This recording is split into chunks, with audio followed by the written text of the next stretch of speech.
All right, we'd like to welcome everyone here to our city council meeting tonight, all that packed house we have tonight. Glad to have the citizens here, and all those are watching on channel 17. To start with,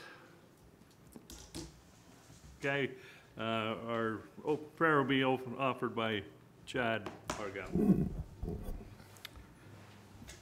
Our dear Father in heaven, we humbly come before thee this evening and invite thy spirit here in this city council meeting.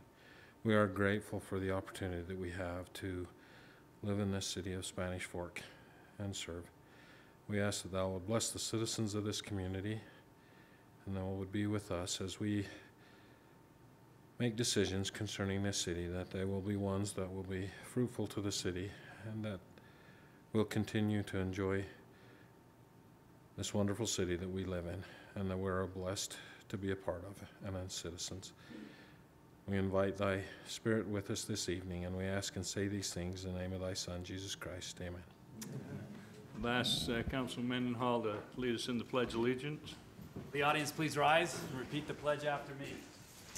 I pledge allegiance to the flag of the United States of America and to the republic for which it stands, one nation, under God, indivisible, with liberty and justice for all. Thank you. Okay, we have a special treat here tonight. We've got a young man that made some national news just this little while ago. So, Dallin Pepper, would you like to come on up and tell us what happened?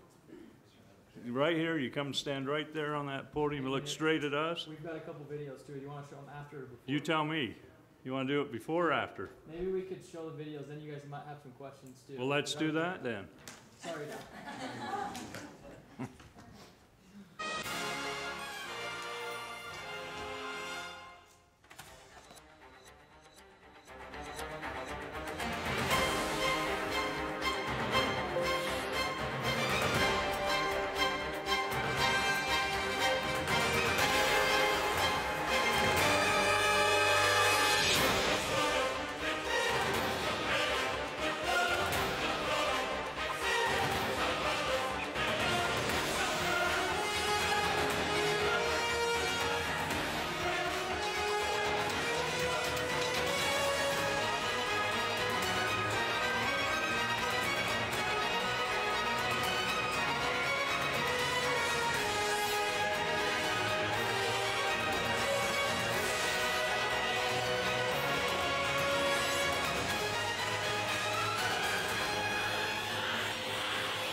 Actually mentioned Spanish Fork City in here, so I thought you might want to see this one. Well, sure.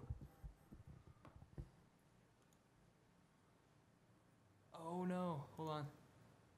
Sound's off, there we go. This event, but of the entire weekend, how were you able to stay so consistent with all your performances here at the CrossFit Games? I spent a lot of time working on weaknesses, especially handstand push-ups, handstand walks. And I just knew that all the hard work would pay off, and I just had to trust in myself that I was able to do that. So, you're definitely the future of the sport here. What are some of your goals moving forward as you get older and continue to train? I want to be here next year, and within the next 2 years, I want to make it to regionals as a teenager. So, sure. Look back on the weekend for me. What were some of your favorite moments? Definitely the coolest part is all 20 of us have become best friends, and we just laughing and joking around the entire time. And then winning the quatrain was really big for me because I was super nervous going into that workout and didn't think it would be my event. So, great work here, Dallin. Congrats on your big win. Thank you. I tell you, Ted, it is going to be fun to watch his career over the next several years. Great young man. I'm kind of biased. He's from my hometown, Spanish Fork, Utah. Small hometown in Utah, but very cool to see the success from that young man.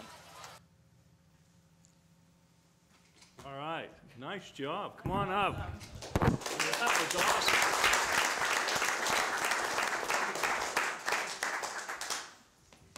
So just tell us a little bit of what's going on and what you've done and, Well, so the CrossFit Games, there's 2 other parts to qualify for them. It starts with the Open, and it's 5 weeks. You do 1 workout each week and post your score online. And that started with 1,800 kids in my division. And then after the 5 weeks of that, I was in 5th, and so they took the top 200 to an online qualifier. And then the top 20 after that one, that was 4 workouts in 1 weekend. And they take the top 20 to go to the CrossFit Games. And I competed with kids all over the world, and it was really cool. So. it's awesome. So one of 20, you were 20 kids there that were your age? There's kids. There's 1 kid from Abu Dhabi, a couple from Africa and England. So. It's awesome. And you're 15? Yep. Do you just do CrossFit, or do you go to school? I go to school. Okay. Sadly. What school? I'll go Spanish Fork High School Spanish this Fork year. High School this year? I hear he's a pretty good student too. Mom, pretty good kid and good student too? So not just tough, but smart too. And I heard you was a pretty good baseball player. So is this harder than playing baseball? Yes, very. What was your hardest event? What was the hardest thing? Either the one that you saw outside, and then there was another one where we had to get on like this Airdyne bike, and then we had to lunge, and that was really crappy. Wow. So if we could show, I can't imagine what it was like to do that event where you did the burpees and the Oh, yeah, run. That was bad. Anytime you do a run to slow your heart rate down, something's probably, the recovery is the run. Something's probably really tough about the event. So you're running with a 50-pound pack, is that right? No, it was just 14 pounds. Oh, 14. I heard a TY instead of a No. TEN. All right. So they do a bunch of burpees and push-ups and... Well, this one's actually the final Sorry, I event. put the wrong one up. I don't know where it's at in that No, this 3-hour one's the video. final, and this one's good. Oh, this is the final? Yeah. When was the last time you did that, Councilman Gordon? When did you climb a rope last? Well, After his dozen donuts this morning. last time, Chief. These guys are so young. I work with teenagers. Sixth of grade this age gym class. Day in, day out. They recover to do so that. quickly. It's amazing. I'm kind of jealous. So take advantage of it, you guys. But yeah, they'll be fine, I think. They're not here for the games they are here at the games for a reason. This and that is one because they're was well called conditioned. the final couplet. There's 2 And we have movements, a and 5 it's very last minute one. count. We are 40 seconds in. And it's with CrossFit, like all the workouts These are two different, events so we had no back to back idea are what we an were doing. interesting when we combination got because there. you had the So. pushing with the handstand push-ups. But is Now it you've like a got the bike race? You were pulling winning with the other rope events? climb, and Yeah. then you head You right were back ahead to in that time, barbell right? for those thrusters where you've got There to was do a front one- squat there's and only one another point where push. I So wasn't winning. we're You killing the weren't ahead of shoulders, everybody. and we're blowing up the legs as well. So Pepper makes his 6 way rope. out. He's in second place right now. And in what the kind event. of age Fahmy, group? excuse me, third. It's Sprague 14 made it to out before him. 15-year-olds. But There's Fahmy, only Pepper, 5 and 14-year-olds. Sprague out there. That is your 1, 2, 3 overall entering the day. And then again, what do you like to see This in terms kid's, of he's the one from Abu Are you seeing Dhabi, it and he here? was super nice, so Yeah, that was cool. I'm seeing it here. You want to keep those heels glued to the ground. Keep that torso upright that. as possible. It's like Keep those there's no elbows weight up on high. it. And make sure that you hit every rep. These are going to go That one's fast. You've 95. got a lot of them to do in a short period of time. A And that's missed the rep, worst movement in that gets in CrossFit. your head a little How many bit, but it times also do you have to do that? ekes out a little bit 30. more energy. So you had to move Pepper, every the overall 15 leader in the reps. center of the So, screen in the yellow like, top. and then it helps the And if you crowd look in see the where background, we saw everyone is. Sprague. He is going with a thumbless grip, pushing through his palms. Is that going to give him much of an This advantage? judge here is watching, make sure you lock your It's just a preferred elbows. method. They count, and he's they make sure pausing all a the little reps bit at the are clean. top. Sometimes that's good to catch your breath. But if you watch Pepper, as the bar is So descending, how much weight he's is that? actually starting That one's his front 95 squat. pounds. And then he's snapping and Must be hitting like the heart lifting coming right weights. out of the I top heard of you his like front donuts. squat Do you feel to like get they a little helped you? momentum on Oh, lift for on sure. that bar. That's how you Donuts every weekend, that was Pepper amazing. has gone past Fahmy in terms of the lead for the event right Hey, now. you said you were nervous going through this. Was there a point where you thought, hey, I might actually win this? I was nervous going into it, but I knew like how hard I've worked, and so I wouldn't say expecting to win, but I knew I could. But you were confident in your ability. Awesome. Where do you train here? There's a gym, Spanish Fork CrossFit. It's right next to Steve Regan over by Wiggy Wash, so that's the best gym here. Well, that's great. Hey, what a great honor you've brought to Spanish Fork and to yourself and your family and everyone. We're excited for people like you. Thank you. That the time and effort, because we know this didn't happen overnight, did it? A lot of hard work. And so as in the tradition we have here in Spanish Fork, for anyone that takes state, takes first in the nation or something. Oh, go ahead. Go ahead. Let's hear. No, go ahead. Interrupt me again, Tyler. It's your world, and you know. We asked him earlier, Mayor. He's too humble. It's too humble. Oh my gosh. Okay, then you can come ride in my truck. Okay, there we go. We'll go around town. How's that? The deal is he's probably going to go back and do this next year. Maybe next year when he wins again, we'll make him. Hey, that's all right, you know. Well, hey, nice job. Thank We you. appreciate what you've done. Thank you for having me.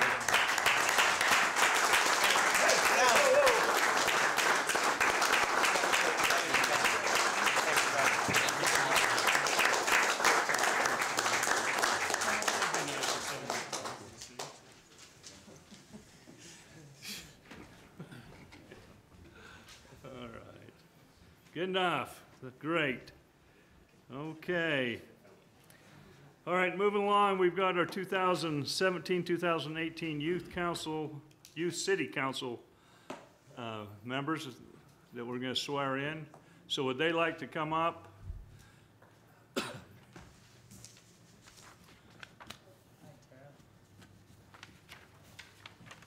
What we want you to do is each of you come up and introduce yourself and tell us what office you're holding. Okay. I'm Madison Meeks, and I'm the recorder. Hey, Madison, will you also, everyone tell us what school you attend, please? I am from Maple Mountain High School. Perfect, thank you. My name is Ann Dallin. I'm the treasurer, and I'm also from Maple Mountain. My name is Jace Ballard, and I am the mayor, and I'm also from Maple Mountain. My name is Kiara Allen. I'm the service officer, and I'm from Maple Mountain. My name's Sterling Brinkerhoff, and I'm the mayor pro tem, and I'm from Spanish Fork High School. I'm Gianna Pace. I'm the co-planning commission officer, and I go to Maple Mountain. I am Duncan Roberry. I am the other service officer, and I go to Maple Mountain. Right. I think what I'll do is I'll come down here and we'll swear you in. Turn around this way so your parents can see you when you get sworn in. He'll stand right over you. Nice photo op. Smile big. Okay. Each of you raise your right hand. Yeah, you don't know which one that is. There you go. All right. I do solemnly swear that I will support, obey, and defend the Constitution of the United States and the Constitution of the State of Utah, and that I will discharge the duties of my office with fidelity. Say yes. Yes. Thank you. Congratulations. You're duly sworn in.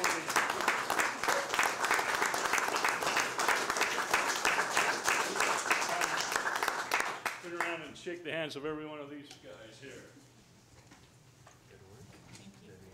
Good job, sir. Way to go. Swear. Thank you. Thank you. Work. Good to see you again. Continuing on. Nice work. Good job.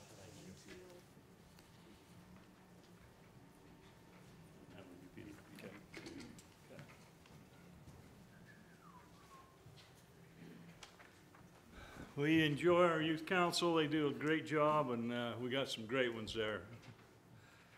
Okay, now we are going to move on to the oath of office for our new Spanish Fork police officers. Now I asked Chief Adams to come up, and he wanted to say a few words before we do that. It seems like every time someone who has chosen to enter into the field of law enforcement to protect and to serve the community, we've always seen and noticed that they come before a dignitary of the community and swear this oath and take the office to protect and serve the community they live in or that they work in. Typically, this has been done down at our police station, at least for the last 30 years, if not more. and done with one of our lieutenants or sergeants giving the oath in office to the new hires. I felt like this is an important event, and that it should be given by the one who has the authority to run the city and that makes the decisions of the city. So I've asked Mayor Layson if he wouldn't mind doing that from this time forth, at least while I'm the police chief here, and perhaps while the mayor is the mayor. But we have 4 new hires. If I can get them to come forward, I'll introduce them, and we'll go from there. Well, this first one is Wyatt Davis, Chris Olson, Owen Layson, and Sidoran Dennison. Each of these guys come to work and serve the community here in Spanish Fork. Some of them come with years of experience. Others are green and are going to learn the job. But all have gone through the academy and passed all the academics that they need to do the position. Now it's just putting their boots to the ground and performing the skills that they've learned. One thing is certain with each one of these, whether they're 5 or more years of experience to months of experience, they come with a willingness to serve the public, willingness to serve our community, willingness to do what it takes so that we can all enjoy community living. And that's what law enforcement is about, giving everybody the opportunity to live together as a community. And these gentlemen have chosen this profession, and they will add to our other total of now 35 officers that help the community enjoy the friendship and the membership of each other's lifestyles in an enjoyable manner. So, Mayor. You got to do this again on the bum knee. I'll have you guys line up right there, and this time I'll have you repeat this oath. I'll say about 3 or 4 words, just repeat that, and then I'll go on. That's all right with you? Perfect. Raise your right hand. I do solemnly swear that I will support, obey, and defend the Constitution of the United States and the Constitution of the State of Utah, and that I will discharge the duties of my office with fidelity. Congratulations. Nice job. Welcome aboard, all of you. Shake each one of those hands. There's your new officers.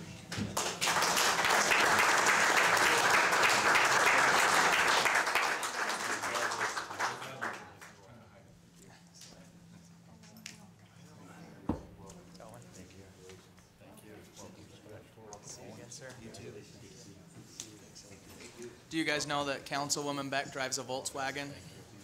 Don't go easy on her. Passat Speeds gray, down do Center not- Street. She do drives not touch way me, too yeah. fast. Make sure you give her a ticket. Okay. That's awesome.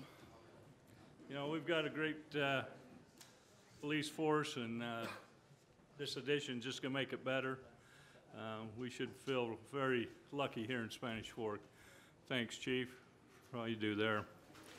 Okay, we're going to go into public comments now. Public comments right now are the ones that, if you're here for an issue with the annexation or a zone change, save that. We'll have a public hearing on that.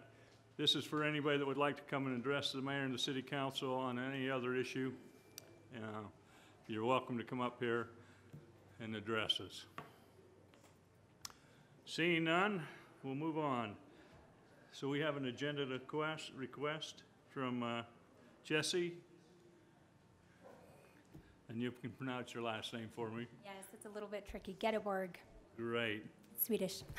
Hey, well, Leifson, I'm an Icelander. Yeah, so. there we go. I recognize that. Thank you for giving me a few minutes to talk to you about a really exciting event. You see it up there. It's a Spanish Fork Children's Market on Main. It's our very first children's market that we've ever done in Spanish Fork, and it's going to be on August 26th. That's 2 Saturdays from now, 10 o'clock to 1 o'clock at City Park, right across the street. It is similar to a farmer's market, except with one major change. Kids are running the show. So kids get to come and experience what it's like to run their very own business for a day.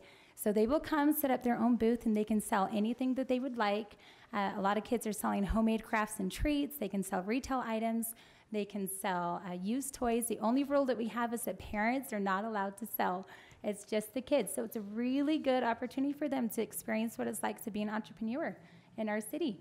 And I wanted to thank you because as a city, we are being sponsored by the City of Spanish Fork as well as Downtown Maine and Spanish Fork and Salem Chamber of Commerce. So because of your sponsorship, not only do we have an incredible location this year, but we also have 2,000 flyers that have been put out in businesses. It's been on the Facebook page, it's been on the newsletter, and the response has been awesome. We finally had to close registration. We have 423 kids signed up to sell. I know, it's exciting. Like 423 different booths? No, or? luckily, we Okay, can't fit that many, no. So we have 177 booths and 423 kids, and they are so excited. They're selling everything you can think of under the sun, from homemade jewelry and arts and Harry Potter wands and chocolates and cotton candy. So we'd like to invite you to come out to see what your sponsorship is making possible for these kids. And it's a really unique shopping experience that you won't find anywhere else. So do you have any questions about that? Looks great. Thank you for doing Thank that. you. That'll be Yeah, fun. for sure. Absolutely. Thank you. Thank you. Okay. Consent items. Council comments? Oh, well, I guess we better go to council comments. Councilman Argal. Mayor, about the only thing I have is I'd like to just recognize Joyce Webb. She passed away this week. She was a director of the senior center for a long time and a wonderful cook down there. She will be dearly missed by the community and by the seniors. Just wish well to her family as they go through this. Thanks, Mayor. Thank you. Councilman Mendenhall. Thank you, Mayor. Quick update on the Spanish Fork Active and Healthy movement that I hope we're all a little bit accustomed to now, or have at least heard of it. So proud of kids like Dallin Pepper, and that accomplishment is so cool. They had down at the place he trains just here on South Main Street at Spanish Fork CrossFit. They had an event where everybody could come meet him and do a workout with him. I came and got a picture, and I went home and did my workout.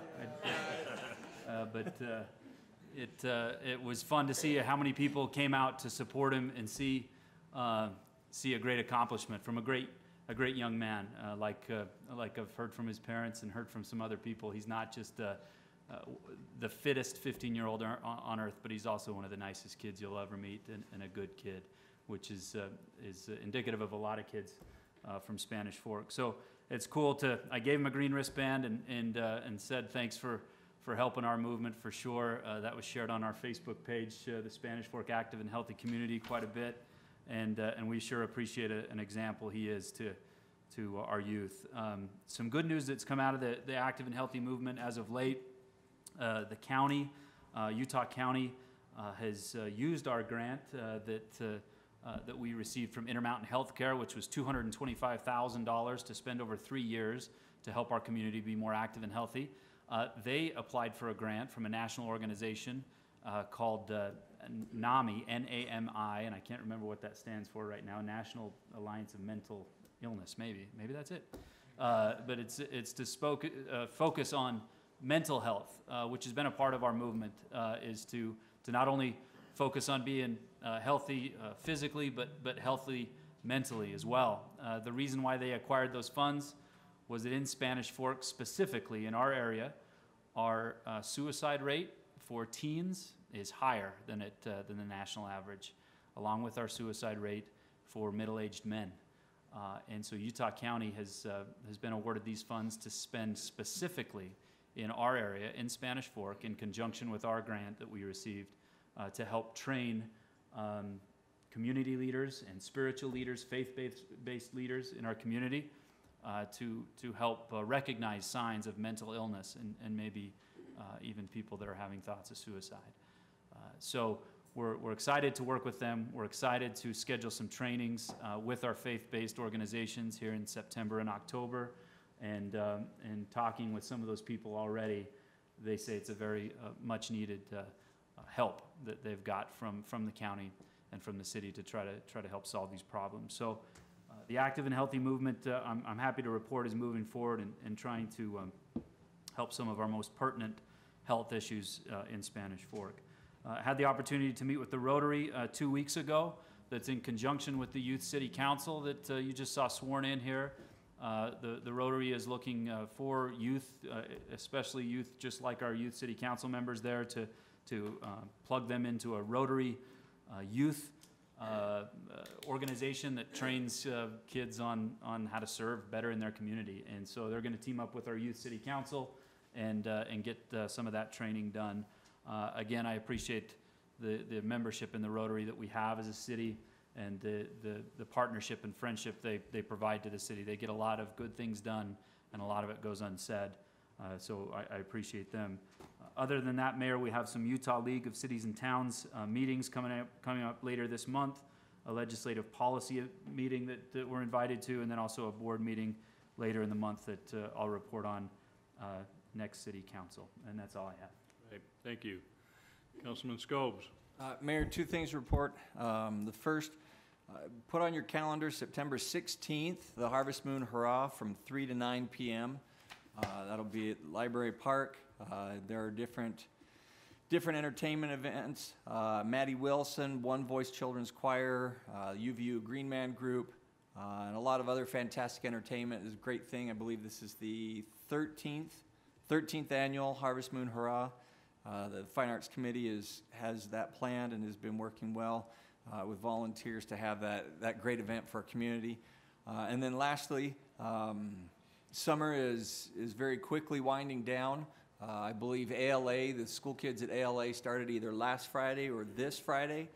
And I know Nebo School District, the kids start next week, next Tuesday or Wednesday. So as we're out driving around in the mornings and particularly the afternoons. The mornings, the kids are actually pretty slow to get to school and are fairly contained to sidewalks and mom's minivan type of thing. It's the after school when they run to get out of the teachers' classrooms that you'll find them more like ants scurrying about. So just we need to be aware as we're driving and out on the roads that the kids that we're used to seeing at the parks and the pools and things like that are now going to be out on the streets and sidewalks an awful lot more. Especially certain times of the day as they move back and forth as school comes back in session. So that's all. Great, thank you. Councilman Gordon. Is it Tuesday or Wednesday? You're the school teacher. Well, I know. Well, just so I don't want to put you on the spot, but I don't want you to show up Wednesday and you've missed a day of school. I know I start tomorrow and I'm there every day, so. Okay, Council. I'm just ready for when I just put you on the spot. Show. Sorry. Mayor, we had a solid waste meeting. Nothing exciting to report there at the end of July. Things are continuing to go well there, and we continue to look at a plan for a possible remodel of the transfer station and keep you updated on that as that comes along. We also had an airport board meeting first Thursday of the month. We're looking very forward to another planes, trains, and automobiles event down there in September 15th and 16th. It's gone so well in the past that it's a Friday and a Saturday event. Concerts, car races, exotic cars, free plane rides, and just a lot of fun things that are going to go on Friday afternoon, Friday evening, and all day Saturday. So I would invite people to put that on their calendar as well. It's going to be equal to the Harvest Moon Hurrah and a lot of these fun events that are taking place here in Spanish Fork. I, too, am very proud of Dallin for his accomplishments at CrossFit and think that that's really neat. And these youth that were here tonight, I was fortunate enough to be a part of that over that Youth City Council for a couple of years. We got good kids in this community. Last night we had the opportunity, Chief Adams took us up for some driver training up at the JCPenney building. And although I showed up thinking it was going to be a lot of fun, it was a lot of fun, but at one point, Chris Sheriff, who was my driver trainer, he made it very serious. He says, "Okay, here we go. We've got an officer that's been beaten up and has been fighting with someone, and we got to get there fast." And I can't imagine having to go on you know, those calls every day during a shift. And so I'm excited to have these new officers that were sworn in, and just appreciate all of our department and what they do. So thank you, Chief. And that's all I have, Mayor. Thank you. Councilmember Beck. Well, this is our first council meeting since Fiesta Days, and I just need to share my gratitude and appreciation to all the people, all the volunteers. I would love to just list them, and in fact, I came in thinking I'm just going to quickly name them all, but there's no way that I could name everyone. So I just want to extend my appreciation, especially to the executive board. Mike and Kim Olson have served 3 years now, and so they will no longer be with us. And Robert and Gail Davies were our chairman and did a great job.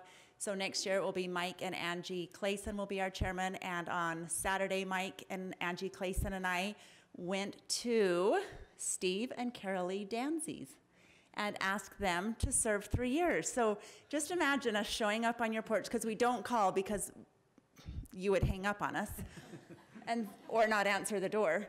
And so Steve was the only one home, and he said, yeah, you guys, I know what you're here for. Come back. Carolee's gone, and I'm not committing to anything, you know, without her here. And they were gracious and obviously felt very inadequate to fulfill this role. And Mike Clayson said, you know, it's scary the first year, but then you're down there, and all the chair people are just fulfilling their jobs and responsibilities. And we just get like all the glory and the credit, and it's so great, and it's fun. And so I want to thank everybody for being part of Fiesta Days and making it so great, especially our police officers. They were very busy. They were out in the heat. They had some really important and hard things to deal with during that time as well. And so I just want to say thank you. That meant a lot to just know that our community is being protected. And also, a couple Monday nights ago, our mayor and council sponsored the Toy Story movie in the park. And I got these guys to all dress up as Toy Story characters. And I wish I would have sent Tyler a picture, but we had Mayor as Buzz Lightyear, and I was Jessie, and Kier was Woody. Chad was out of town, and Brandon was Mr. Potato Head. So all we had left as the costume was Mrs. Potato Head. So Mike, he was a good sport, and he was Mrs. Potato Head. But the kids loved it. We had games and activities, and then, yeah, Mrs. Potato Head with a beard. The kids liked the activities and the movie, so thanks, guys. I know they really appreciate having a woman on council for certain activities like that I can twist their arm and get them to participate in. So Heather Youd, the director of the chamber, if you want to come up and give us an update on all things Chamber of Commerce. Thanks, Stacy. Okay, so I have a few things. This month, our Business of the Month winner for August is My Sister's Closet. So we went down there last week, and we had cake, a great celebration. I went shopping. It was awesome. Today we did a ribbon cutting for Neil Destrup Insurance, so that was a great event. Our farmers market is in full swing, and it's going great. I want to thank the Active and Healthy community for their grant to help us get equipment to do SNAP benefits. It was only our second or third week that we did, that we were accepting SNAP benefits, and we took in $500 just for SNAP benefits. So, Heather, will you explain what SNAP benefits are? So SNAP benefits are the old food stamps. So anyone who's coming to use those benefits, they probably wouldn't have been able to come to the market and afford these fresh fruits and vegetables and bread and honey and things like that on their own. They can go to a grocery store and buy things, but it's a lot of processed food. And so to come to the farmer's market and get fresh produce is a godsend for these people, and they really appreciate it, so thank you for that. So, and I know that the vendors, your dad likes it, I'm assuming.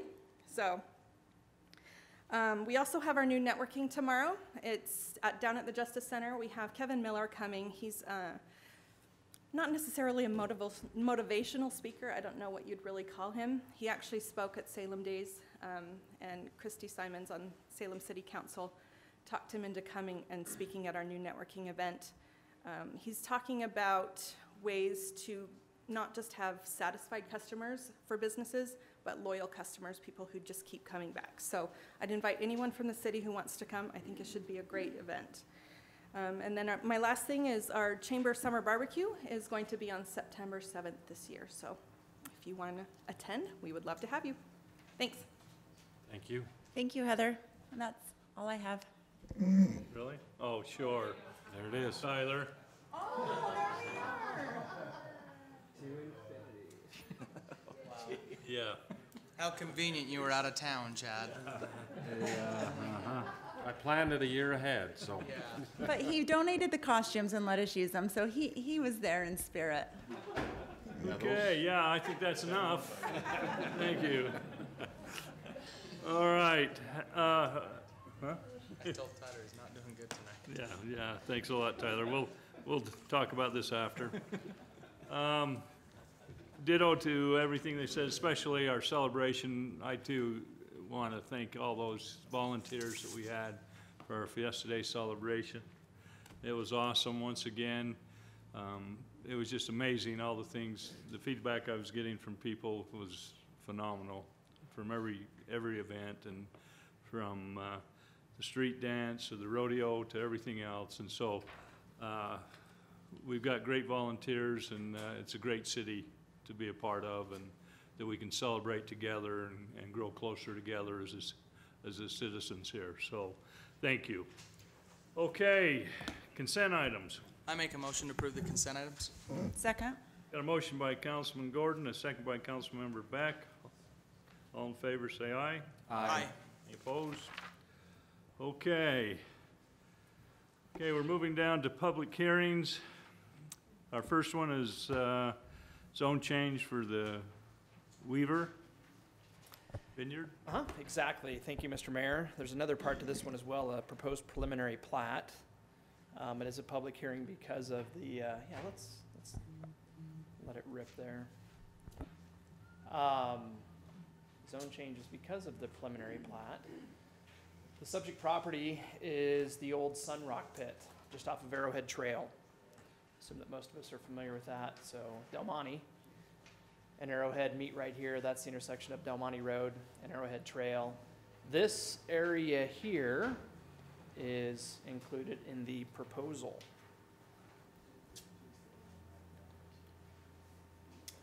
We'll talk a little bit more about this in just a second. The current general plan designation mirrors the zoning, and the subject property was rezoned 7 or 8 years ago, back just before the recession, when it was planned to do kind of a mixed development. At that point in time, I understood that Sunrock had some plans for some non-residential development here, which was intended to be flanked by a little bit higher density residential development, and then 12,000 square foot lots on the remaining part of the property. So as we talk about the proposed zone change, well, in fact, this is a concept plan that we were given back then. These were going to actually be condominiums here, a few townhomes here. This was going to be the non-residential part of the project and so forth. So this is what the city was given back in 2009 when the zoning was changed from industrial to residential and commercial too, which is how it's predominantly zoned today. And the proposal, starting with the proposed preliminary plat. In fact, I'm gonna bounce just a little bit here and start with the zoning. The colors that we see here represent the current zoning of the property. So you can see the yellow hue, that's residential zoning that would basically allow for single-family detached homes on 12,000 square foot lots. This part up here is commercial 2 zoning. Primarily that's a retail zone, but we allow professional office uses and different things like that in that zone as well. And then some of the property that's included in the project, also down on the south end, is currently zoned rural residential. So the proposal has a couple of different zone change components to it, all of which have to do with changing the zoning from something to R112. So up here, as is proposed tonight, the area that's zoned commercial would be reduced in size down to about 1.5 acres. So this would remain right on the corner of Del Monte and Arrowhead Trail, and the remaining part of it would be changed from that commercial 2 to R112. And on the south end, this part would be changed from rural residential to R112 in order to accommodate the plat that's proposed right now, which is entirely a residential development, individual lots intended to accommodate only single-family detached homes. You have any questions about that part of? Has this land been acquired by them? I don't know if they own it fee simple or if they just have it under contract, but it's one of those two. Okay. And they can answer that. Sure. I was just wondering, because when I look on it, this still shows a different owner. And do they know they're going from rural residential to R112, so. Well, and to talk about that, again, for the zone change, we have notified all of the adjacent property owners and any property owner that's within 300 feet of the project. So if indeed there is somebody, an owner of record, they would have at least received a notice for this. But at the same time, I know the applicants have gone to a lot of effort and an expense to include that. So, and I'll let them speak still to just maybe the status there, but I'm pretty confident that. Is this an out? That's a great question, just relative to access to the proposed project. Eventually, there will be a second access that somehow will tie into Woodland Hills Drive down on the south, but for the time being, it's going to be Del Monte Road. And we would anticipate that the majority of the traffic to and from the project will find its way to the Del Monte Road and Arrowhead Trail intersection, but also that some part of it will follow around what maybe we could call the Del Monte Calpac intersection there and work its way to Arrowhead via Calpac. As proposed, Del Monte Road will be expanded, and we feel very comfortable that it can accommodate the traffic that would be generated with this project. As proposed, there are 204 lots included in the development. They won't all be built overnight, but at the same time, that's a pretty good sized subdivision. I'll come back to the plat in just a second, but you can see here, there is a public park designed into the plat that would be dedicated to the city. It's about 3.5 acres in size, so about half the size of Sierra Park, but also consistent with the city's Parks and Recreation Master Plan for what we believe we need in this part of the community. Of course, you can picture that we don't have any park space that kids can access without crossing Arrowhead Trail and Main Street down in this part of the community. So I think that's a very important element of the proposal and something that's going to be certainly needed for this neighborhood and the area. So maybe just to go back a second to talk about something that the Planning Commission discussed. In short, they were very concerned, I think some of them still are, about changing the zoning from commercial to residential. I told them this, I think, during the meeting and afterwards. I really, really appreciated a discussion that they had about that idea and concept and proposal that they dealt with. We don't often get split votes with the Planning Commission, but it was a 3-2 vote to recommend that the zone change as proposed here be approved, with the commercial zoning being scaled back but not eliminated. And I believe the applicants have designed an area here that looks almost like a lot in the project. This is the current plat here, that has adequate width and depth to support something. Perhaps a convenience store at some point in the future, perhaps a small professional office project or something along those lines. As the Planning Commission struggled with just the question of whether it was the right thing to change commercial zoning on a road that they feel potentially can support non-residential uses at some point in the future. I appreciated the applicant volunteering this concept of simply scaling back the commercial zoning to something that might be a little bit easier for the market to absorb and allow for more of the property to be developed at this point in time residentially.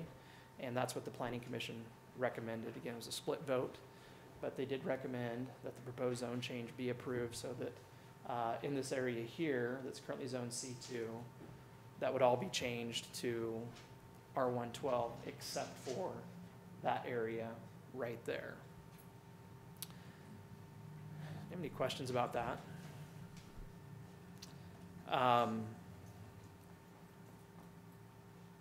Let me mention this as well, just about that. I showed the general plan image a little bit earlier. We do really strive to be consistent with the city's general plan when we talk about zoning. And in light of that, and in fact, another discussion that we have about an annexation that's a little bit further to the west on, it's 19th South for us, 8,000 South, kind of the continuation of Arrowhead Trail. Some questions have arisen just about where we should plan for commercial development on that corridor from Main Street all the way out to the Salem-Benjamin interchange. And in fact, the Planning Commission has a work session scheduled to talk about that. And we've invited our retail consultant to come to that to help us talk through some things. Salem City will have some staff there. What Salem's doing on the other side of the road. And for example, where some large streets will be constructed in the future that will come from the south up to that interchange. They'll have obviously a tremendous influence on where retail development could be supported in the future. So I just mentioned that kind of by way of a report that the issue of commercial development and planning for that along this corridor is something that the Planning Commission, not only are they dealing with it, but I think they're trying to deal with it pretty quickly.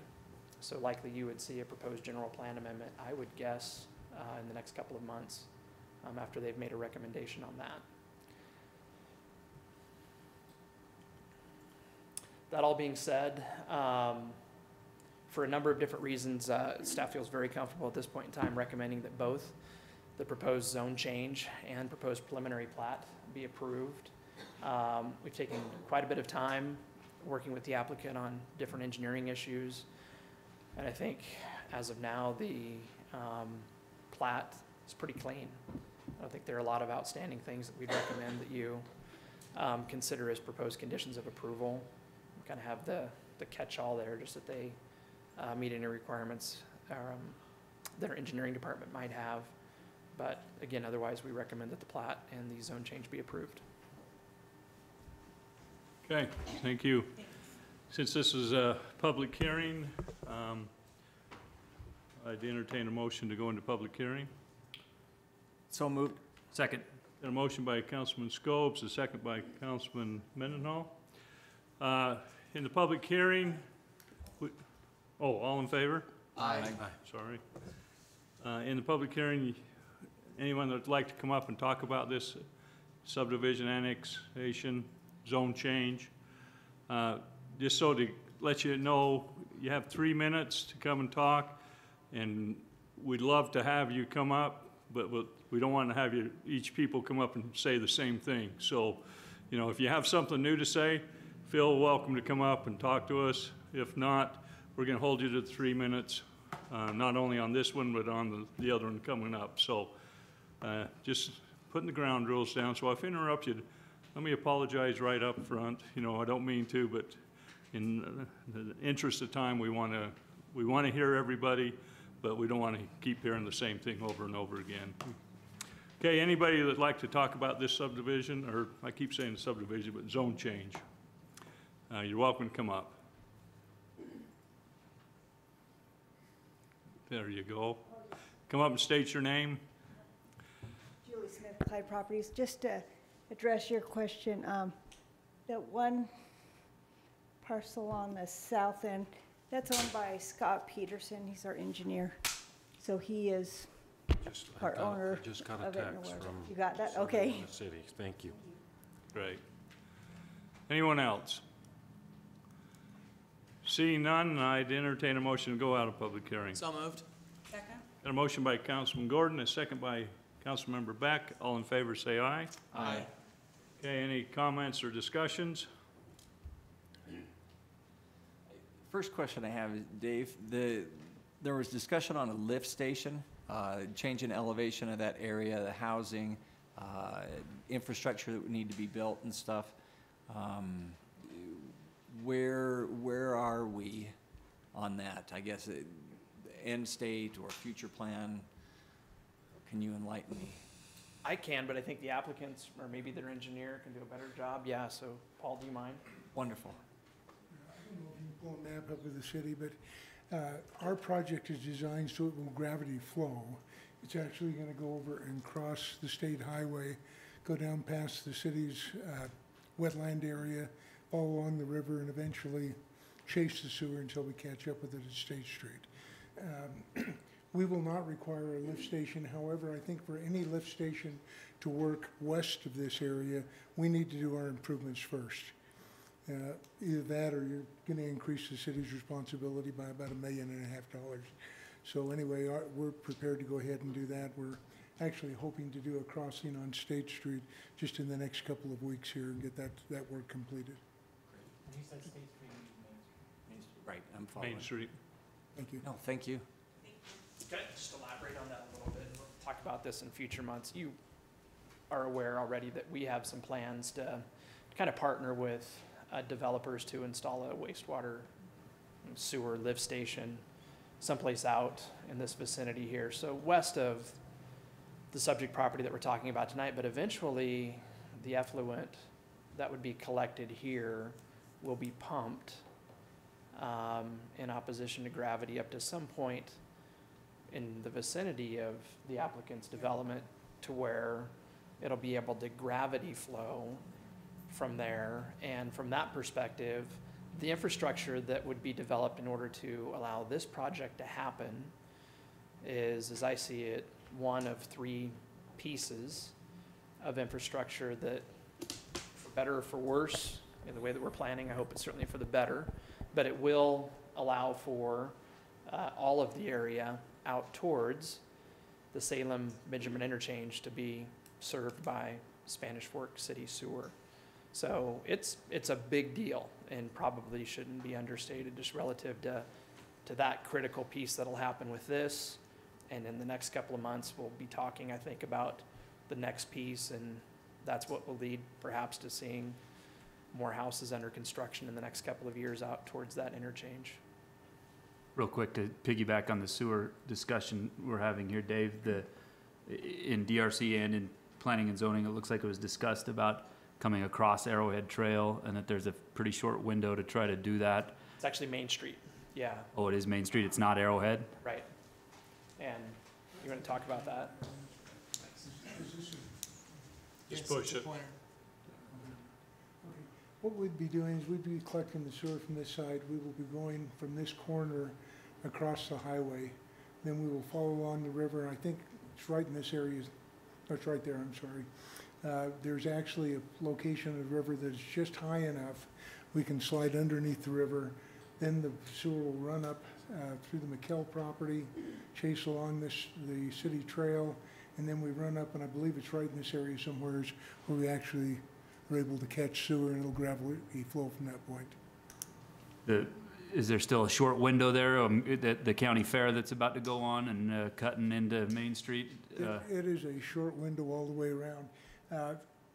Because there's going to be a road project on the highway later this fall, UDOT is allowing us to do this as an open cut. Otherwise, it would have to be a bore. We're doing, I think, about 6 different conduits, one that would service our property, and that's for the sewer, but we're also trying to run conduits for subsequent development that would take care of the pressurized irrigation, regular water, and then communications. Being able to catch this during the open cut is, again, a significant savings, probably amounting to $200,000 or $300,000 over what the bores would cost. Right now, it looks like we have a window. We are not going to do it during the county fair, absolutely. Thank you. But we've got a window probably toward the end of August, first part of September. We can get the work done. Do it over a period of probably about 5 nights, and it has to be done in the middle of the night. They won't allow us to do it during any daylight hours. Okay. Complicated project. Yeah, it sounds like it. Any other questions? The only other thing I would say, and this is more a comment to the applicant or applicants, I appreciate your willingness to work with the Planning and Zoning Commission on the commercial land, or at least retaining some of that. I know in the discussions and having watched that meeting, the concerns that perhaps commercial may not be the best use for that land or for that area. Seeing the growth and the traffic through the area and stuff, appreciate you working with city and at least the Planning and Zoning Commission on that, kind of looking at their crystal ball and what the city thinks may yet still come to fruition there, and then, working, I guess, an agreeable situation that worked with both. So appreciate you on that very much. Thank you. Okay, if there's any other questions or comments, I'd entertain a motion. I make a motion, we approve ordinance 009-17, changing the zoning for property located at 525 West Arrowhead Trail and preliminary plat approval for a project known as Weaver's Vineyard, with the condition that the applicant addresses any issues raised by the engineering department. Okay, I've got a motion by Councilman Mendenhall. Second. By Councilman Argal. This will be a roll call vote. Councilman Scobes. Aye. Councilman Mendenhall. Aye. Councilman Gordon. Aye. Councilmember Beck. Aye. Councilman Argal. Aye. Okay, that passes. So we'll move on from there. Okay, next one is, Yeah, 2 parts to that. oh, okay, So if you're comfortable now. Yes. Making a motion on the proposed plat, preliminary plat for okay. Weaver's Vineyard, that'd be great. I'd entertain a motion on the preliminary plat. Motion to approve the preliminary plat for Weaver's Vineyard located at approximately 525 West Arrowhead Trail. Okay, got a motion by Councilman Gordon, second by Second. Councilman Scobes. All in favor, roll call vote on this one. Let's go. Councilman Mendenhall. Aye. Councilman Gordon. Aye. Councilmember Beck. Aye. Councilman Argal. Aye. Councilman Scobes. Aye. All right, did that take care of it? Okay, all right, now you can leave. Next one, the Warner annexation. Here we go again. Really just one component to the proposal here. It's a proposed annexation.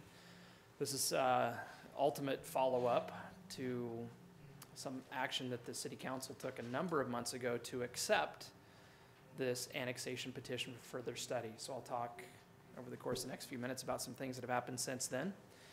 And also we'll talk tonight about zoning. So should the City Council choose to approve the annexation, we'll talk about what zoning you would like to have assigned at the time of annexation. Subject property, the majority of the properties that we'll, or sorry, say that a little bit differently. The properties that we'll talk about include most of those that are north of South Lane. So this being South Lane here, this being River Bottoms Road over here with Main Street over to the west. We're talking about this area right here.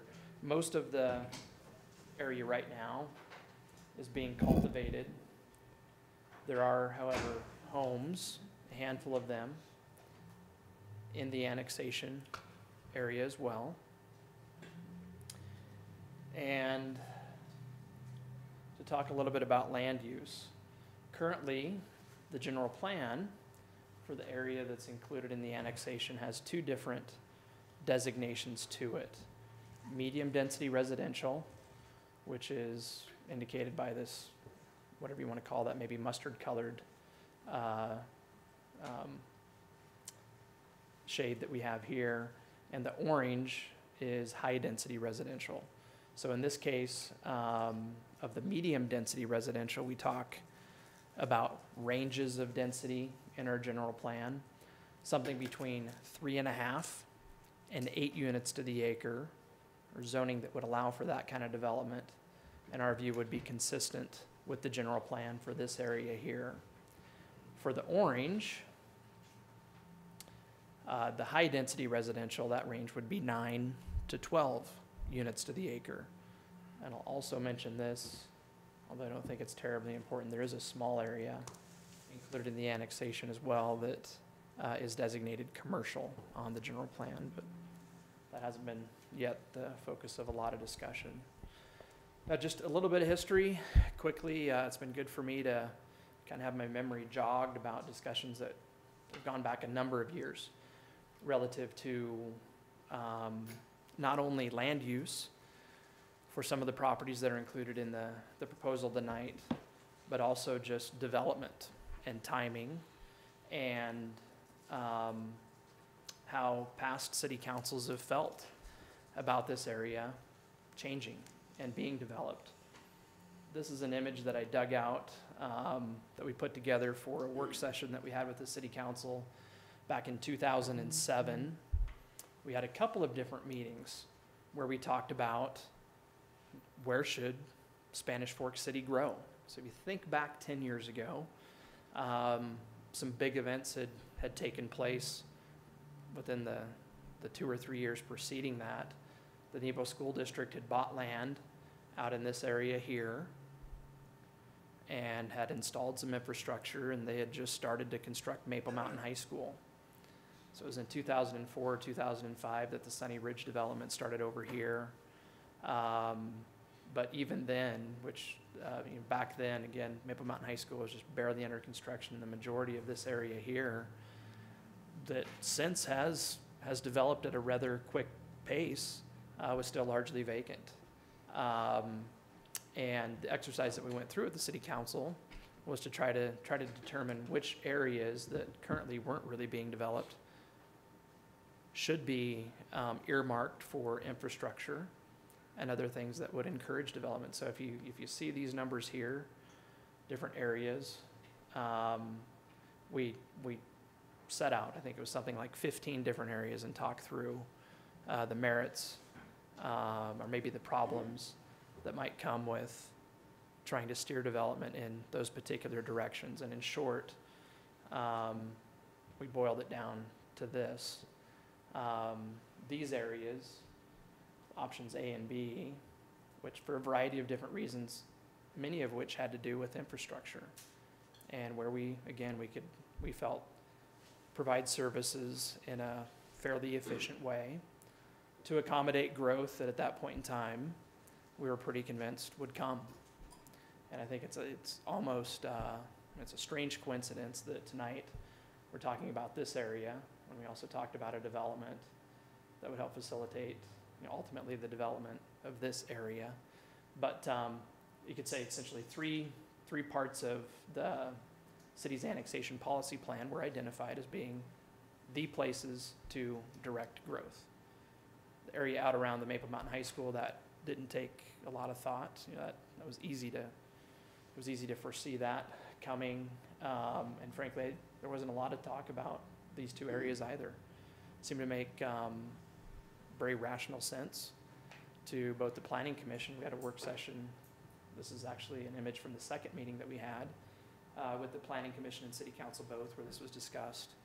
And in short, with this work done and staff having been given very explicit direction to plan for growth in these areas, then when just in the following year the city went to work, the Planning Commission took the lead on updating the city's general plan. That's when these designations came about. And that was an effort that started in 2008. We wrapped it up in 2010. The Planning Commission was very deliberate. Many of the changes that were made to the general plan with this update were substantial, but ultimately that's what laid the groundwork to the idea of implementing the same land use pattern in this area as what you'll see in other parts of the community, where we anticipate there being commercial development surrounding that by land uses that have more intensity than just a single-family neighborhood would. In this case, it was decided that some type of higher density residential use made the most sense to create a good relationship between what we really thought would be retail uses here, and ultimately much lower density residential uses beyond that, further to the east. The idea of kind of stepping down land use intensity from something like a really, really busy state highway corridor like we have here, ultimately in this case, coming out to an area where we don't anticipate there being development. This is the current general plan, and with that, I think it's important to note that certainly the concept is that south of South Lane, we have functional working farms. With this particular designation on the general plan, the land use density there, if somebody wanted to build a house, that would basically require 40 acres for a lot. And with that, we really don't anticipate there being much development. So just in terms of sort of where that break would be between development and agricultural uses, the general plan identifies that at South Lane. So back to the proposal. The applicants proposed an annexation, obviously. They took a stab at boundaries, and it looked a lot like what we'll talk about here with the proposal that's before you tonight. But staff meddled with that, and I'll take credit for that, and suggesting that some additional properties be included in their initial proposal. And simply put, in light of feedback that we've received from some of the neighbors that then would have been included in the annexation, we've kind of gone back to something that syncs up a little bit more closely with what the petitioners initially proposed. So in short, if you can make out this dashed line right here, that is the current city boundary all the way around the area here. And these lands here that are shaded in the gray, that's what's proposed to be included in the annexation at this time. So you can see, as proposed, this area here would not be included, so a good part of River Bottoms Road. At least that's the intent. We might want to tweak that boundary just a little bit to make sure that we get that right. Where we can avoid annexing River Bottoms Road, I think that's the intent with this proposal. Do you have any questions about that? Just the boundary, how that came about, anything like that? We've got some other images that, frankly, I think are a little bit harder to make much sense of. This one might be a little bit better. Start to talk about zoning. What we see here in the green and this orange, those are the areas that are included in the annexation. The red that we see over here, what I would call the Gardner property, and different things like that, those properties are already in the city, as well as everything over here, which you can picture it, that's up above the hillside, up on the ridge of the bluff.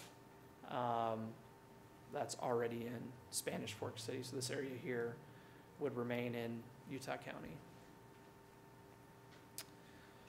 Let's talk about zoning just really quickly, and another part of the applicant's proposal.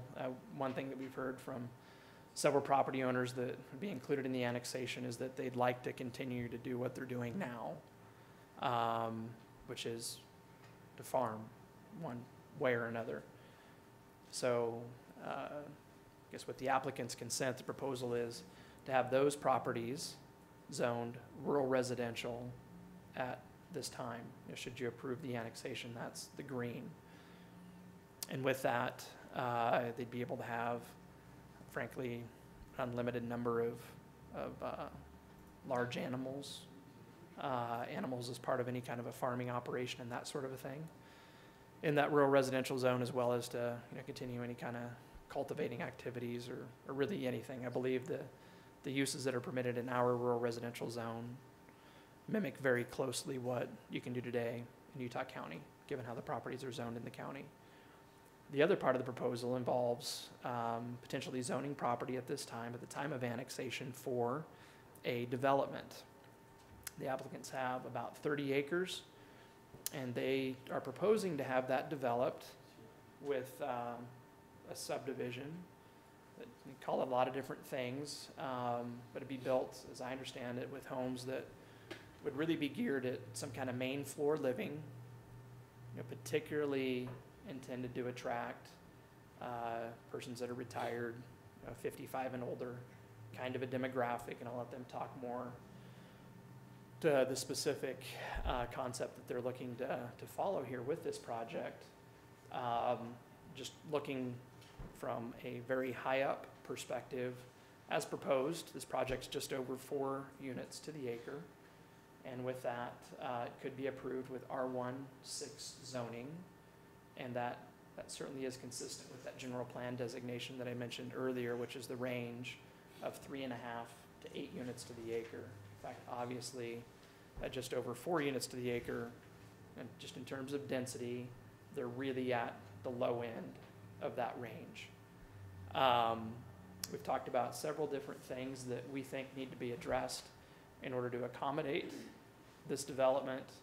I think you have these in your staff report, just different images of what's being proposed. But yeah, a significant issue certainly is access. The applicants have hired a consultant that prepared a traffic impact study.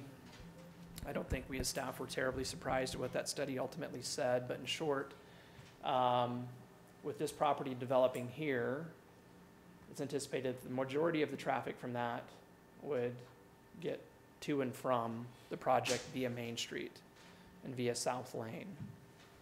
And with that, that consultant that they hired identified a certain threshold that this intersection in particular here could handle from additional development here before the level of service changes at that intersection.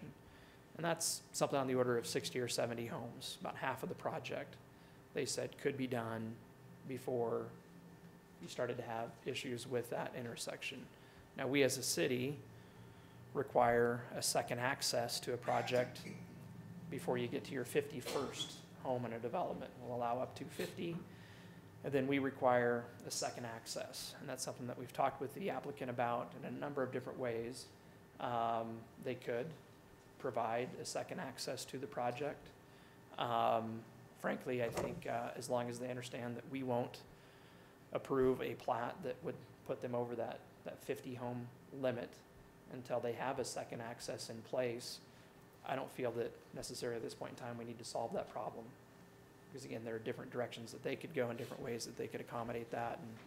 And I think to some extent that might be dictated as well by what happens on surrounding properties with additional development that might happen in the area.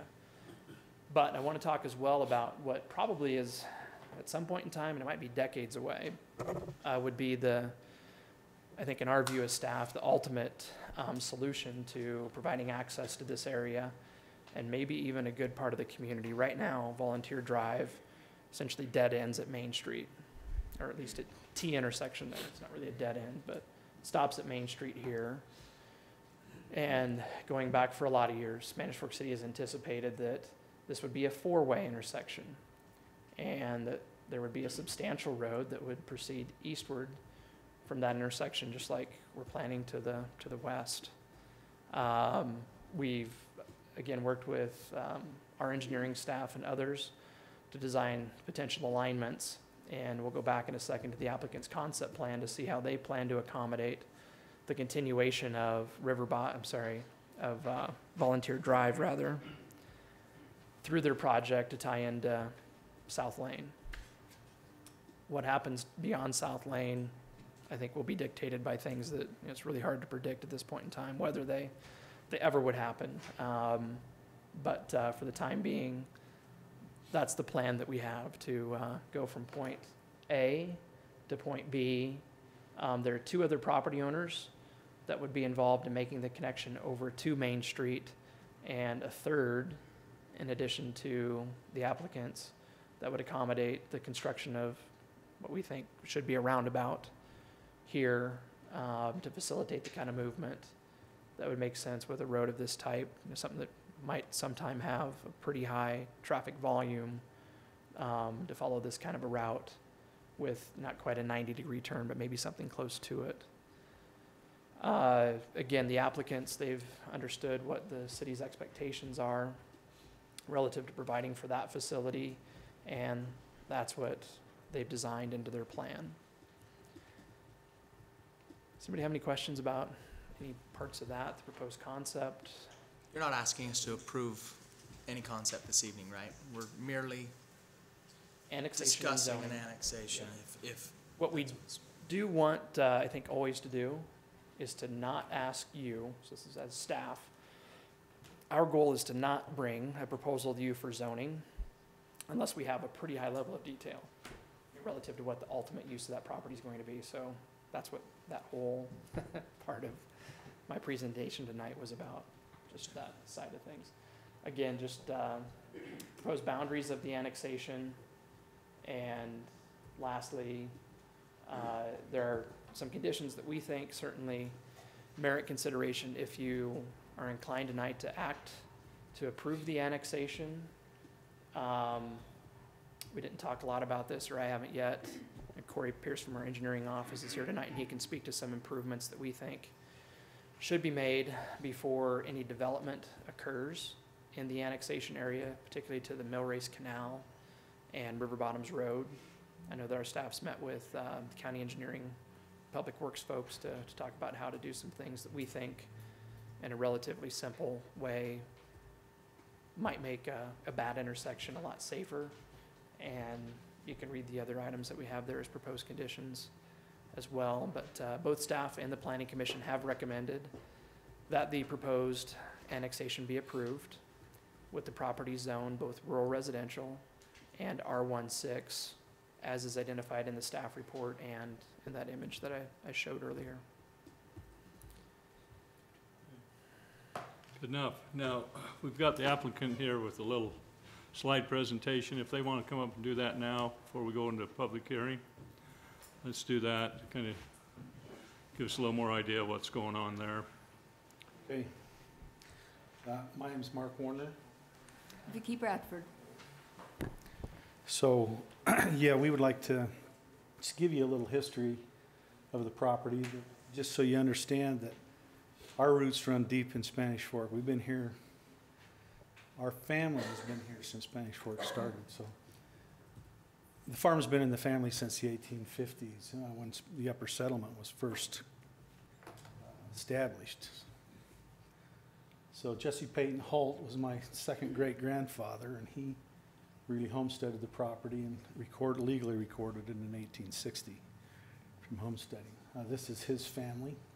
This picture is taken right next to the house he built. I'll show you where that is in just a second. Prior family owners, of course, his daughters were given the property, Annie Elizabeth Holt and Rosetta Lucinda Holt. They each were given 15 acres of the 30 acres. They married brothers. John Fox Warner Sr. is my great-grandfather. Property was then obtained by my grandfather, John Fox Warner Jr., and his brother, Bill. Then acquired by my father, Ray D. Warner, and Earl Holt Warner basically received the other 15 acres. When Earl passed away, my father and my sister and brother-in-law bought his piece.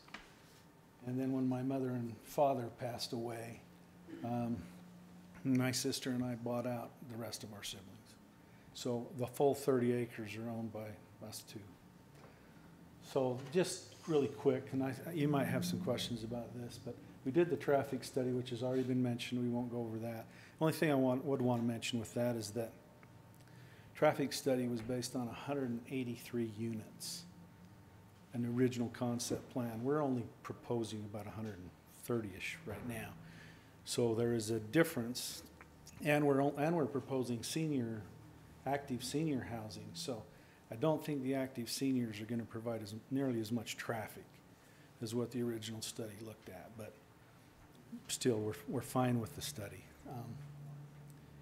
We talked about Volunteer Drive. Bradford Lane, we would propose to improve that somewhat, widen and straighten Bradford Lane. The intersection upgrade, the intersection on the north end of Bradford Lane, right up here. One of the things that was mentioned, I believe, in the traffic study, that intersection also would need to be somewhat improved. So I don't know, Bert, maybe you can explain what we're going to be doing there, or what's been talked about. Sure. This is my nephew, Bert Bradford. Bert Bradford. Hey, so we met with the city engineering department out here on site, and with our discussions, what we came up with was there's an existing bridge that crosses this direction that has parapet walls on it. The sight line coming around this road, particularly from traffic going southbound, it's a difficult sight situation because there's a little bit of a rise in the road, plus a kind of a blind corner. So I talked about removing the trees that are within the road right of way on the corner so that we can extend the sight line, and then removing that old bridge to get rid of those parapet walls, which are kind of a danger for cars to hit. Regrading that intersection to kind of get rid of as much of the rise in the road there as we can, and then paving all the way over to the existing diversion structure that's there.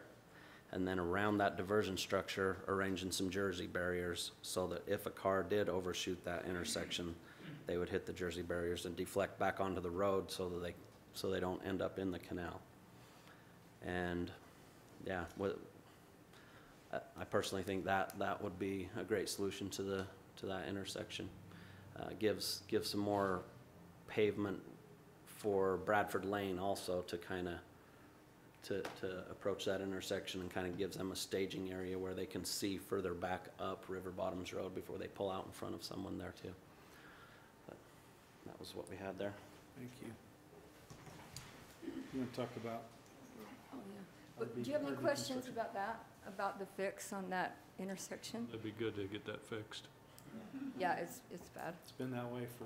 It's been there long. I know. I used to walk across it with my inner tube when I was a kid. Oh. That was a long time. That was a long time ago. Okay, so we talked about the walking path coming through our property to and intersecting somewhere along there to the river, down at to the river path. Okay, so RB Construction, the first thing that I talked about with Dave Anderson, it's been 2 or 3 years ago when we first talked about this, but we do need to move the construction company, and we have agreed to that, and we've come up with the plan of no longer than 3 years. It went after, what, Dave? Is it after we are annexed or after construction starts? I can't remember, but whatever. It's 3 years. We have 3 years from right away, right soon, and hopefully it'll be much quicker than that as soon as we can acquire some land. But we don't want to move out of Spanish Fork, and we have to find the right zoning and all that to move the construction company. Anyway, so we feel like we have really got a quality plan here. There's not going to be any basements. The water table is just too high. The senior living thing just kept coming up and reoccurring in both of our minds, Mark, my brother, and I. And we think it's just going to be beautiful. And we know it needs to be a quality project right there. You know, coming into the river bottoms right there, we don't want anything to be less quality than anything else in the city. So anyway, that's what we are proposing. Do you have any questions? We might, after we get done talking to everybody. Okay. So. Anyway, so this is the boundary we're talking about. Bradford Construction, as she already mentioned, is looking to move. I think the original property did go over to here. That house I showed you was right there. That picture was sitting right there in the front yard of that house. And my great-great-grandfather built that house. Anyway, so that's the boundary of the property. This is upward is facing is east. North is this one. Great. Anyway, this is the view down there. You guys have all seen it. We fell in love with it and have lived there all of our lives. So. Great. Thank you. Thank you. Okay, this is a public hearing, and we will start to go into public hearing. If you'll notice up here on the deal, we'll have our stopwatch. So when the 3 minutes are up, I'll raise my hand and ask you to wrap it up. So obviously you're not going to go over, I know. So All right, I'd entertain a motion to go into public hearing. So moved. Second. Got a motion by Councilmember Beck and Councilman Scopes. All in favor, say aye. Aye. All right, we are now in public hearing. Anyone that would like to come and address the mayor and the council on this particular zone annexation, you're welcome to come up, state your name, and we'll go from there.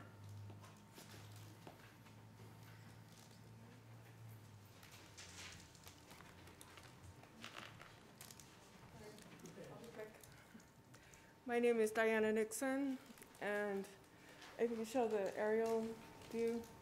I have a horse property. It's a little south of the fairgrounds.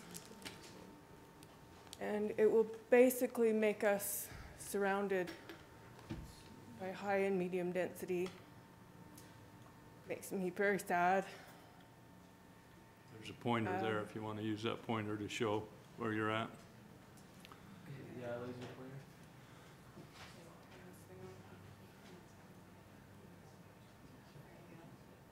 Sorry. Okay. All right, we are, where's the fairgrounds? Right there's the fairground. Okay, so we are about right in here, I think. A little further. You're right where the bend is. Sorry. We're on River Bottoms Road, on the east side of River Bottoms Road, just a little south of the fairgrounds. And we already have the city coming right up next to us on Scenic Drive. This is going to basically make us surrounded. We're going to have to deal with, trespassing and crime and the usual thing that happens every time a farm gets surrounded. They show these beautiful photos, and they think it's an improvement to pave it all over. I just want to express my profound sadness that we don't support agriculture and that lifestyle. Thank you. Thank you.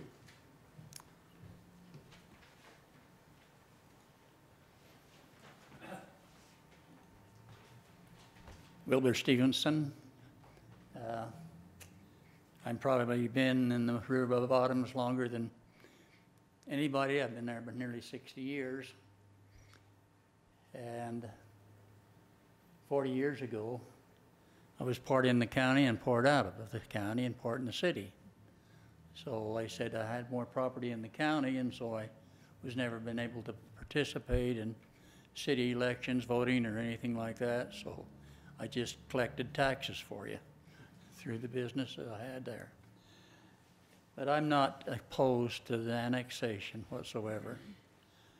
What bothers me about it is to put a beautiful subdivision in there, 55 and older, and putting a road through a fair right down the middle of it.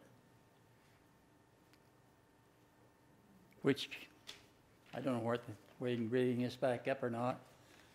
Yep. Yeah, let me pull it up. But that road right there comes to a dead end. And the amount of cars that go up and down that road, I sit right on the corner right across the street, down on where they start making the bend, right on the other side of that road. And I was sitting there one morning, and in 15 minutes, this has been a couple of years ago, I counted 57 cars go down that road. You dead end that road right where it is, right in my daughter's front yard. Slow down the traffic, left turn, right turn, going both ways. What kind of a mess are you going to create? Be the biggest bottleneck in Spanish Fork. That's my opinion. You've got another road just a block east of there, hardly more than a football field. Why not make that a thoroughfare road? Make one do it. And have a nice subdivision there that people can relax without 1,000 cars a day going past it.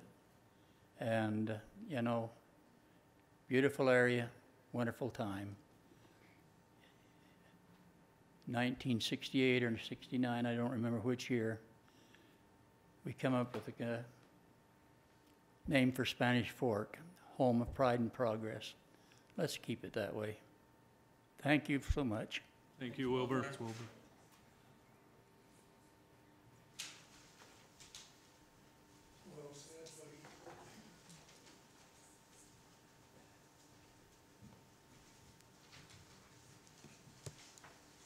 Chandra Penny, and I'd just like to let you know that my school has a great appreciation for all those people that work down there and own land down there, because my school supports all this kind of stuff, and I just think it should stay the same way.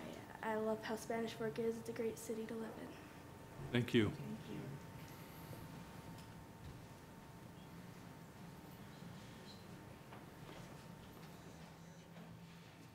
Diane Garcia, and my property. It's on the side there,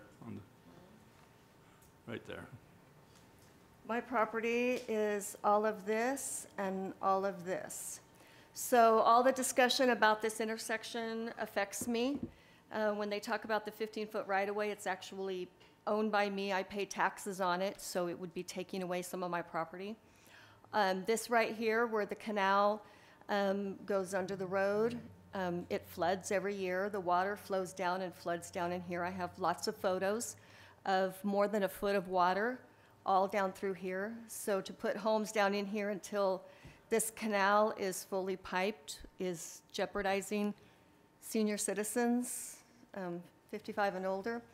I'm super pro fairgrounds. I always enter in the fair. Everywhere I've lived, I've entered in the fair. I have lived in California. I've lived in Cedar City. This has been our family farm since 1851, and so I moved back here, and I'm now the owner of that farm. When they talked about putting volunteer drive-through here, I was really opposed to that. It kind of bothered me. But now that you think of improving the fairgrounds, and especially adding more parking, which I know there's negotiations for that, I work for Utah County, so I talk with the commissioners frequently. If you took volunteer drive-through here, it would be a perfect southern access to the fairgrounds, especially when people are trying to turn into the fairgrounds on Main Street and it starts backing up and causing a traffic jam and police are having to escort people across. Have people come down here to this intersection where there's a light, go across, and all those big trailers can get off of Main Street and get to access to the fairgrounds from the south. Now, if you did that, a roundabout probably wouldn't work with all those big rigs, for any of you that have seen some of those. But I am pro keeping this open agriculturally so that in the next 5, 10, 15 years, we can expand the fairgrounds. It's one of our greatest assets. It's what makes us unique. I see other communities working for the county. I see other communities that box in their rodeo grounds, their fairgrounds, their equestrian centers, and then within a few years, they're gone. They lose them, so. Thank you, Diane.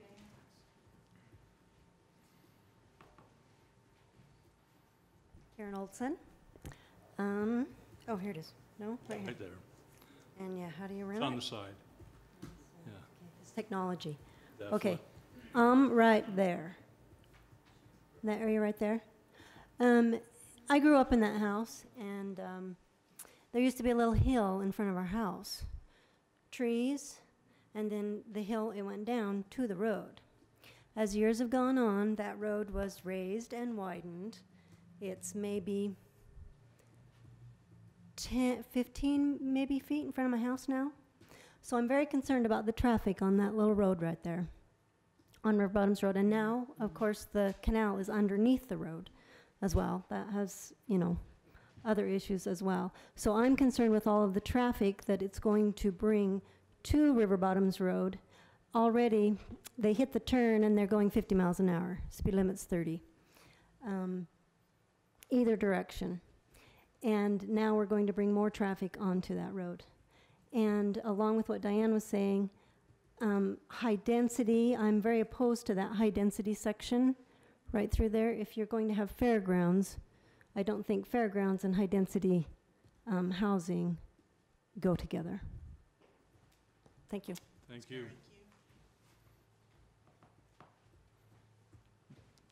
I've never been to one of these. but I have an opinion. Neither have I. Oh, yeah, right. I've seen you. I've lived in the river bottoms almost all my life. And I know that I would like you. Sorry? Pardon? Your You name? need to Oh. state your name. I know who I am. Millions of viewers need to Oh, know. yeah, they don't need to know. My name is June Dutton. I used to be in Olson. There is a problem. I would like you to go down to the county fair and see what parking is available for anyone coming in to visit it. The carnival has taken up all the parking in the back, and that's what I'm concerned about is where this is Utah County Fair, there's no parking, and there's not enough parking. And I think that needs to be addressed and make sure that that is left open. But I have been down the river bottoms and watched people go 50, 60 miles an hour down the road, and it's a small two-lane road. And that has to be addressed first before they ever start building houses, is that road needs to be widened because of the large trucks that they're going to be bringing into there. And all it's gonna take is one accident for someone to get killed, and then there will be problems. That's the hardest problem is where they put the canal, is under the road. It makes it, we had water shares, but now we don't have them because there's no access to the water other than our wells there within this area. The hill that you're talking about at the intersection by where Griffiths and Thompson's meet is built up that way because that's where the water goes. The canal runs under the road. And so they had to put it up high enough so that it would drain naturally, flow down. And that's a hard part. We have a lot of accidents right there of people going around the corner too fast, hitting the guard wall or hitting other people. So I think some of these need to be addressed before you even start thinking about doing any construction, putting in any roads, widening anything, is to address those. Okay, thank you. Thank you, June.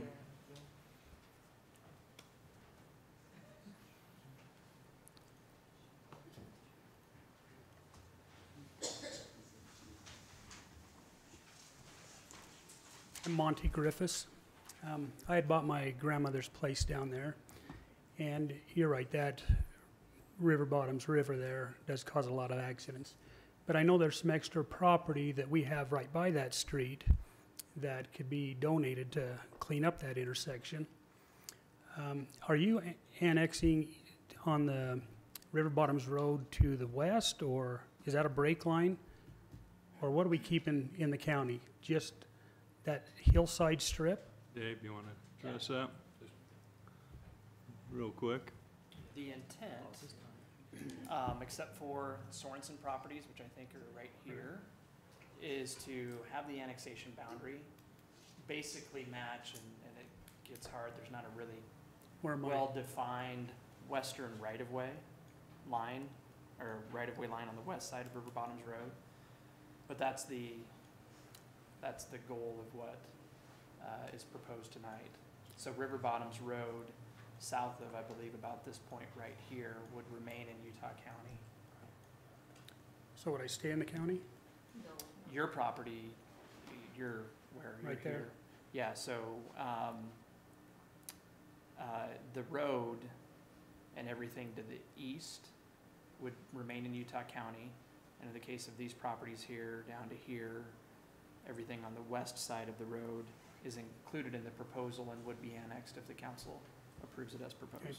I just see a lot of those old farmhouses really in disrepair. I got 2 of them.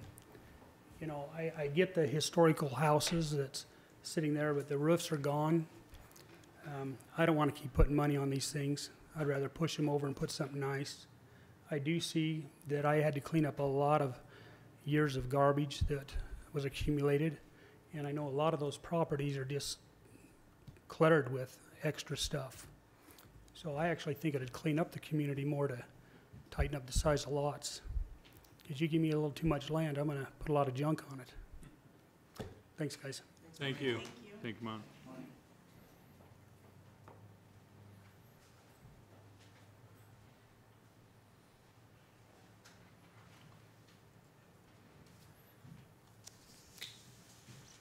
Hello, I'm Jim Dewberry.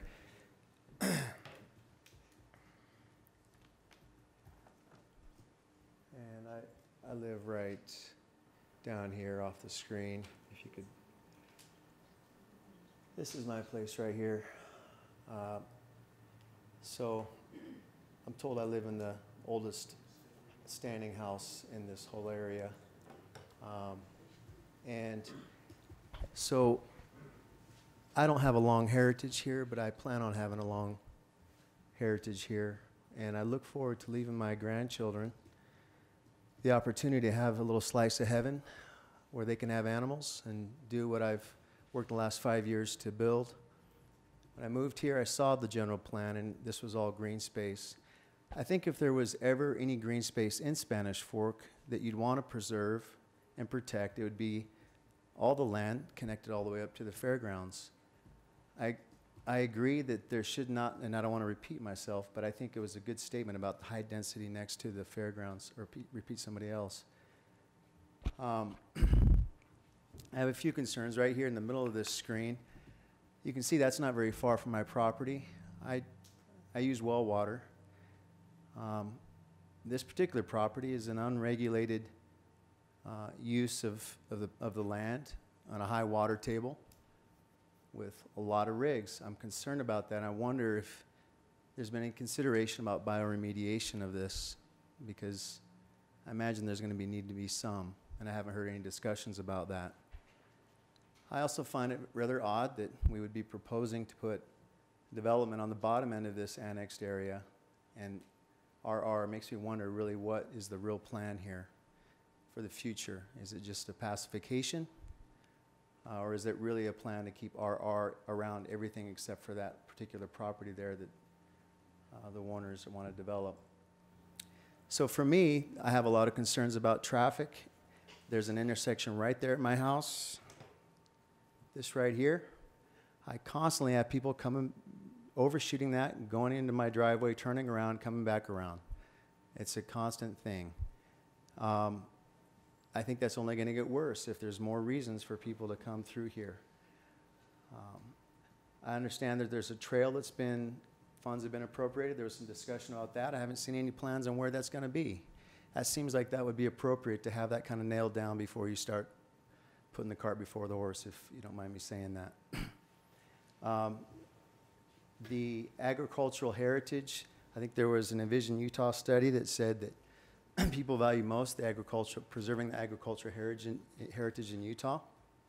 And I think this falls right in line with that, adjacent to the fairgrounds. So I'm strongly opposed to doing anything other with this land than keeping it agricultural.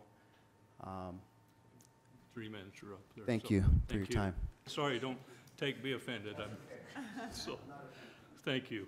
I was just rambling about it. Okay.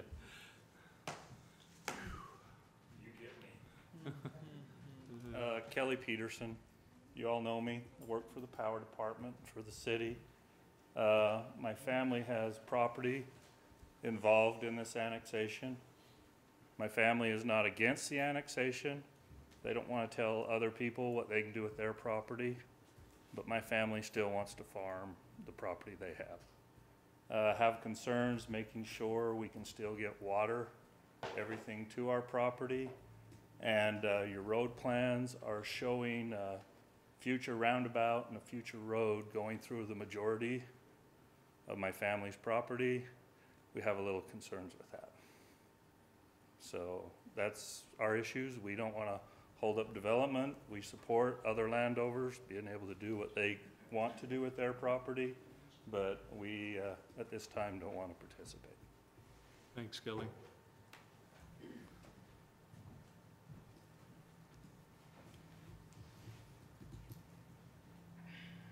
Hi, my name is Chris Ellsworth, and some of the concerns have been addressed that I had. I am the property where Volunteer Drives runs into my front yard, or into my front door, that has been proposed. I have concerns about that. Just a question for you, when you bought your home or purchased your home, I'm sure there were things that you looked at that you enjoyed and that you wanted to maintain in your quality of life. I'm not opposed to the annexation, I'm not opposed to the building, but I am opposed when it comes into my front yard, if that makes sense. As I was backing out of my driveway the other day, if they put that road, I'm backing right into that heavy intersection if it comes off the Main Street Road. And that concerns me a lot with all of the different things. The farmers that come down those roads will have that coming through this property, you know, through high-density housing, where you have a bunch of kids. You know, there's a lot of issues that I think that maybe have not necessarily been thought of according to what I'm looking at, and just the different intersections that they have down there, I think need to be addressed a little bit more than what they are. Thank you. Thank you. Is that your property there? Is Yep. that what you're, okay. That's my front door, yep.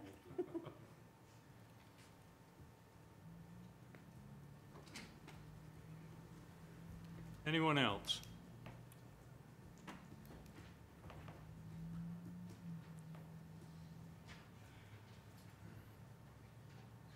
Wayne Peterson. I've lived in Spanish Fork all my life. I grew up on 4th North and Main where the one-man band is, and I've saw lots of changes in this city in my lifetime. We had property down where Highway 6 and the freeway comes in. That's gone. We had property up by Miller's Trailer Court. That's gone. My in-laws had parents or property in Leland, and that's gone because of the freeway. And my grandma too. Her home's gone because of the freeway. But I agree with Bradford's and Warner's. It's their property. They want to annex it. They want to develop it. That is their right. You can't stop progress. Progress is going to go on, no matter what we think or what we do. And I'm 100% behind the annex for them, but I still want to farm mine for a few more years. Thank you. Thank you, Wayne.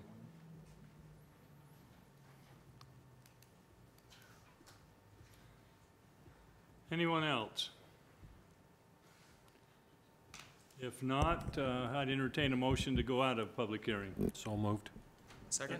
Got a motion by Councilman Argal and a second by Councilman Gordon. All in favor, say aye. Aye. Okay, any questions or comments? Dave, maybe Corey Pierce, I'm not sure who wants to maybe talk about the future of South Lane. I know we've had some discussions about the possibilities of that, because that's a big concern. Yeah, I might leave something out here, and it's really easy to understand why people would be concerned about access to South Lane, and just the traffic volume on South Lane. Eventually, we don't think South Lane will connect to Main Street, that somehow it will be cul-de-saced. And with that, we would anticipate the main travel route, to somehow be, again, that volunteer alignment or something like that to get over to here. I think it'll be likely many, not probably just several, but many years before that's fully connected and that takes place. But that's my understanding of. And some of the safety challenges with it, offset intersections are tough. Having volunteer come in here with a signal and then having a relatively close intersection, that creates some problems, especially as traffic gets worse and worse. And that's just the nature of growth. We see the traffic on Main Street that is just almost overwhelming at times. At times that can back up, block intersections, and create problems. So as the master plan, we've indicated that somehow volunteer, we need to line this up and at some point not connect here, with the idea that something comes down the middle. The more we've looked at properties and potential development, what seems to make sense is something along the lines of through the middle here and across, roundabout. I think there's a lot of years till that's fully necessary. But as a traffic study indicated, it was at the time in the unit count that they had at the traffic study, they said about 50% of the development before there started to be some delays that were significant and causing problems at the intersection here with Main Street, that they recommended that we realign and make those changes. So I don't know if that answers. Yeah, it does. Your questions. Then I just have a question. So let me just confirm that I understand. It's 50% developed, and at that point, we need to get onto the other property owners to build to extend Volunteer Drive, right? Yes. And is that where Kelly kind of came in? Is that your land, Kelly? And you're like, how are you going to extend the road on my property? Okay, I just want to understand that. And there could be other routes. We have block length standards, and we like, and granted the hillside dictated some of this, but we don't like long roads without access through and connectivity. We've got a lot of areas in towns where we're lacking that, and that forces everyone to one intersection instead of allowing dispersion. So on the concept, it showed a road stub to the west about halfway up. That second access and tie-in could come through if other properties develop. It could come through here, and perhaps the whole master plan road isn't built today. As we look at master planning and we project growth and run them through traffic models, we're looking out into 2040 timeframe, and that's sounding closer and closer as time goes on, and soon that horizon year will be 2050. So we're trying to long-term plan and try to estimate where growth is coming. That's a lot to do with the general plan and other planning things that come through city council, and then we apply the growth to models and show how big these roads need to be. So there's quite a bit of growth before that full minor collector, which is a 90-foot right-of-way with about 43 feet of pavement, a fairly large facility, before it needs to be fully built for the traffic that we expect to come many, many years down the road. So you're not thinking just with their senior project, right? We No, wouldn't need to do that. we would Okay. build where the road lies in a subdivision like Right. up the center. We would build the right-of-way there. When they get to the point of needing that second access, we'll look to the developer, the applicant, to find their second access and do that. And that could come through a lot of routes and go from there. Proposal already has 3 of them. Yes. Uh-huh. If you look at the proposals. It does. Two on Bradford Lane and one down in South. Yeah, and I'm speaking specifically about the indication that we need to provide the access out to volunteer at about 50% development. So there's different routes I think we can accomplish that. Okay. Thank you. That Before I traffic, lose you, go ahead, Mike. the traffic study, 150 page plus traffic study, real quick in summary for us. Light Corey. reading. Yeah. Give us the Reader's Digest.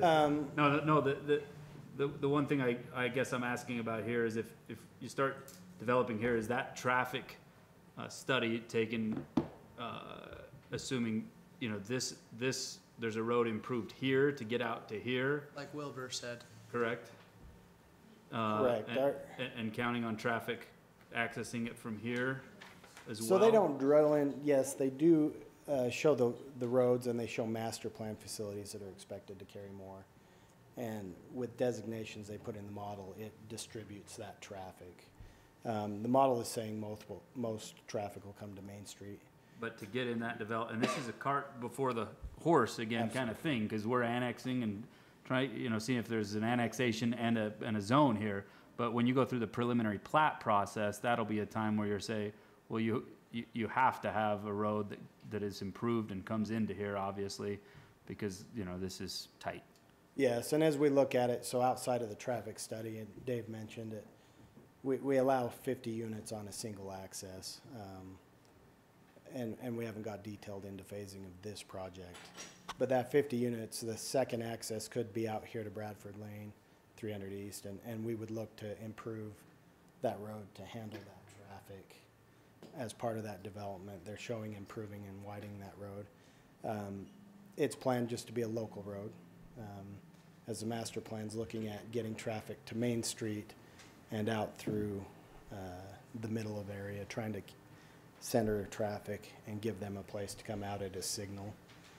So having Bradford Lane be a main road and up through this area around the rodeo grounds doesn't make as much sense, because you have a lot of driveways, especially as you get nearer to town, and things that would create problems versus getting the quickest way out to a major facility. So, but yes, we would address the improvement of the roads and the secondary access. Our anticipation at this intersection, I think they explained well, it would be a partnership with the county, helping with some tree removal, the applicants, helping with grading some shoulders, regrading the area, filling in the culvert that was there, or the bridge that was mentioned under the road. it's still a hole in the ground. The shoulders are just still kind of sloughing off into the bridge that wasn't filled in. So we'd look to remove that and fix that. And then the city would come and overlay, try to widen the asphalt and provide those barriers. So this is the old bridge, and the ditch used to come up through here. It I is don't know now- why that's broken right there. Yeah. There's a lot of colors of paint on the other side over here. As you go on site, I hit it when I was in high school. I'm pretty sure there's at least a dozen different colors of paint. So Yep. we would take this out, Guilty. try to bring the asphalt up in here to align this intersection a little better. We'd provide some barriers around this to correct it. And if you turn back the other way, Tyler, we would look to keep going a little more. We'd look to clean up this corner so you can see through there a little better, as well as regrade some shoulders and give a little more. I had a follow-up question for Diane. Is the flooding intentional for your irrigating of crops, or is it a bad thing for you, that flooding that you mentioned? Oh, it's a bad thing. Okay, so this could potentially help with that if they did some work there and cleaned up that corner. No, the only thing that would help is if the city employee was always cleaning out that grate. Okay, So the flooding occurs when we have a storm and branches and leaves and tires and trash blow down that canal, and they get caught right there on that grate. And within an hour or two, it can be flowing over. The one year it breached in 5 areas because it was a holiday weekend and no one came to do anything. so that's a city, So it's a human thing unless they redesign and pipe the whole canal so that it can't flood. It's a human thing that needs managed. okay, gotcha. So one night of human error could cause millions of dollars of damage. The if flooding. there's homes flood. Corey, I guess my question to you in summary is, there's some real concerns about road conditions and things like that, but what I'm saying is that traffic study is talking about a lot of those being addressed. I would say probably most of those being addressed at an application for development, which still has to happen obviously down the road if an annexation and zone change was to be approved. Correct, and our feeling is, and the traffic study specifically points out this intersection that we feel should be corrected at annexation. Oh, that's one of the conditions. Yes. So this would happen as soon as we can all get together and fix this. The problem's been there for a long time and is past due, I would say, being corrected. It's typically been just a county road out there. It is today. As we're annexing, we're taking a bigger role in trying to partner with the applicant, with the city, as well as the county to fix that, whether any development happens or not. And But I think part of it's, that. I think it's fair to say the applicant can attest to it. This has been probably the single most discussed item that we've talked about with you through the annexation process. Number one is a terrible intersection that is most traveled by residents of Spanish Fork, even though it's in the county, right? And so our residents are having accidents, and they were in high school. That's why he's an insurance salesman. Yeah. But I mean, It's the that, only way you it could get is what it insurance. is. And so this has been something we've talked about a lot, and it needs to improve. And frankly, we can't fully improve it, and we wouldn't fully improve it until it were in the city limits and if there were development on the other end, which is Ms. Garcia's ground, and that's not something that we're gonna do. And so that full improvement wouldn't happen. But what Corey's outlined will significantly change how that intersection works. And to Ms. Garcia's concern about future flooding, some of the things that occur in addition to what we've talked about, but you'll have a storm drain system in the area, you'll have curb and gutter on that side because that's where the development would be, will significantly change how that happens if it were to flood. Now that, we aren't planning that it should flood.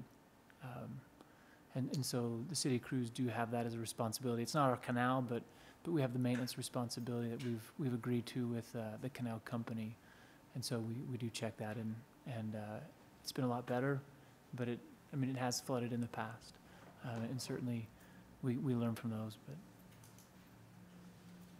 Good. Any other questions? I just have one final question. Sorry, I know I'm asking a lot. Junior, is this a legal annexation? Yes. Thank you. Yes. Come on up. Thank you. I have answers to 3 questions that were brought up. Okay. One is when this will be fixed, and Corey just answered it. We're ready today to Okay. we've already got a project manager and everything to go up and do that. So that can be done today. We aren't waiting to start building to fix that. The other thing is, Mr. Dewberry brought up where would the walk be, the trail be, and it will follow down Volunteer Drive. It will follow down there. The other thing is the flooding on our property. I know Mrs. Garcia has pictures. She's shown us that they're a few years old, but our tanks, if you know what they are, the new, what the city's using now for storm drainage, all of that will be all through that subdivision and will completely take care of any water, because it is a high water table, and we realize that, and we've got that in our plan to do that. So, thank you. Thank you. Vicki, can I ask you a question? 'Cause I know someone brought this up about Volunteer Lane or Volunteer Drive going right through the middle of that Yeah, subdivision. we're gonna have to, it is right now, but we're gonna have to look at that because we definitely don't want it coming into somebody's house.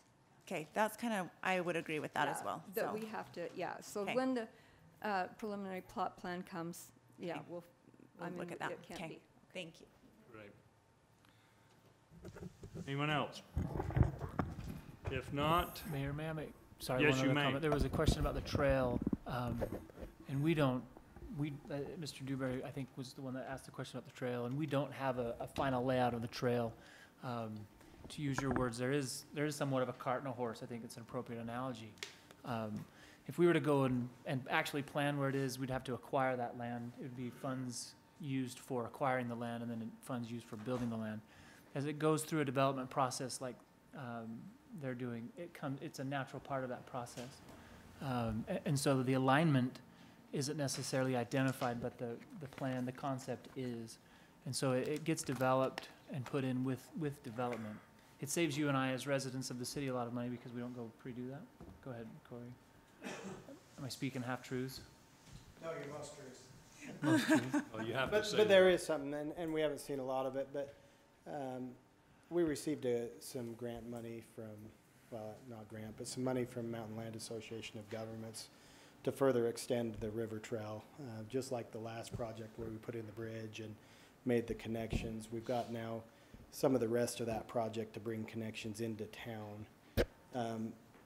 The money's available now. We met today with a couple of groups that have applied or put in proposals to design that. So that'll be coming this winter and fall. Part of that is to have a connector trail between the rodeo grounds and really up to the cemetery as well, and down to the trailhead we have now right near Bradford Lane that will connect. So that's one component that we're moving forward with, that we have some funding for, that we're hoping to get in construction next construction season. There will also be the other component that Seth's referring to. The cross-section for Volunteer Drive has a roadside trail along it that will also be a component coming as development happens, and continue to add connections. So kind of a two-part process. We are moving forward with trail design, whether development happens or not, to make those connections. So Thanks, Corey. Thank you. So we don't always have everything, you're fine. We don't always have everything exactly laid out where, but we have the idea, and then we work with development to try to facilitate that. So it does saves the residents a lot of money because it's a natural course of development. But having identified it, it eventually gets put in. Go ahead, Dave.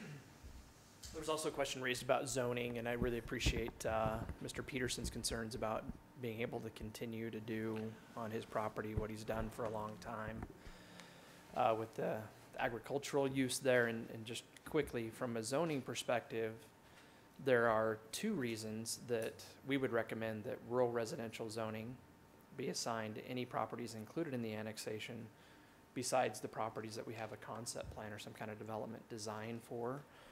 First of all, again, we really want the property owners to be able to continue to do what they're doing today if that's what they want to do. So the idea really is, understanding that change does impact people, but just simply trying to limit that. as much as we can by assigning zoning that's as consistent with what property owners enjoy today as is possible. The other reason has to do with development. We would not recommend that the city council zone property for development, maybe assign R16 or R3 zoning or something like that to other parts of this annexation or any other until we can say, if you assign this zoning, this is what you're gonna get. Exactly. And we, for a lot of reasons, want those two things to go hand in hand. So those are the two reasons that we'd recommend that, again, the zoning, I guess, be assigned the way that we've outlined with tonight's proposal. Well, Dave, while you're still here, could you talk to fairground expansion and the city's plan in conjunction with the county for that? Dale? Dale. Oh, yes. Dale's Dale. the man. Yep, Dale.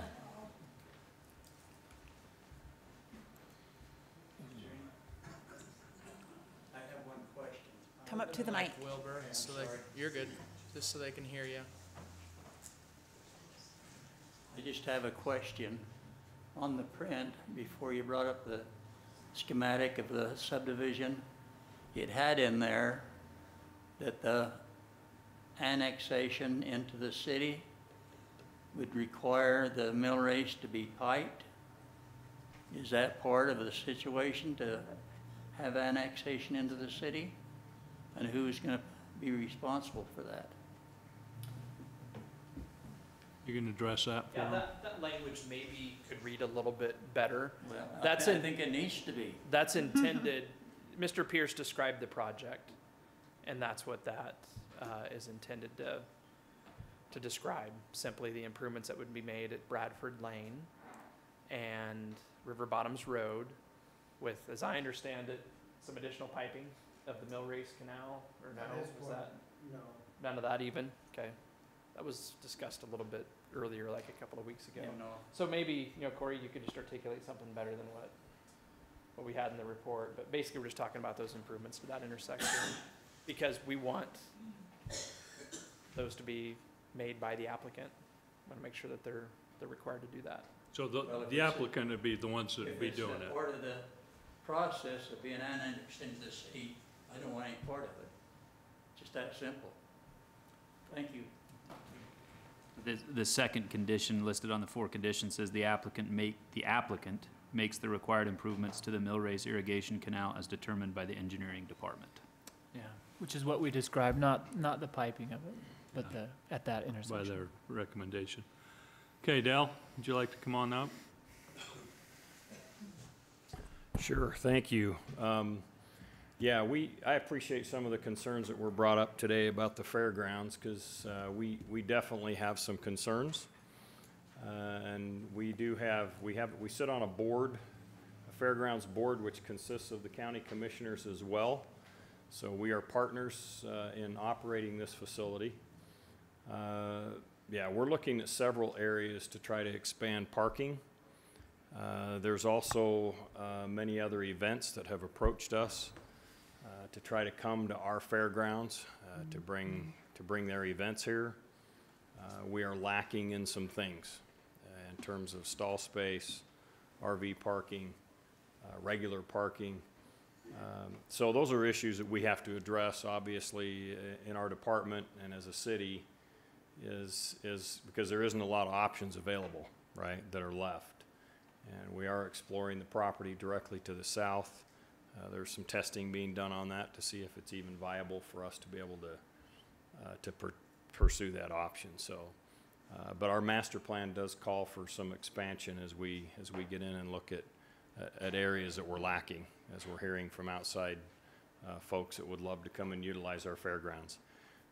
Because it is unique to our community, particularly the city, and we've invested a lot of money into a nice new arena, and so we want to continue to make that a vibrant facility for our community. Thanks, Dale. Any other questions? If not, I'd entertain a motion if we're ready.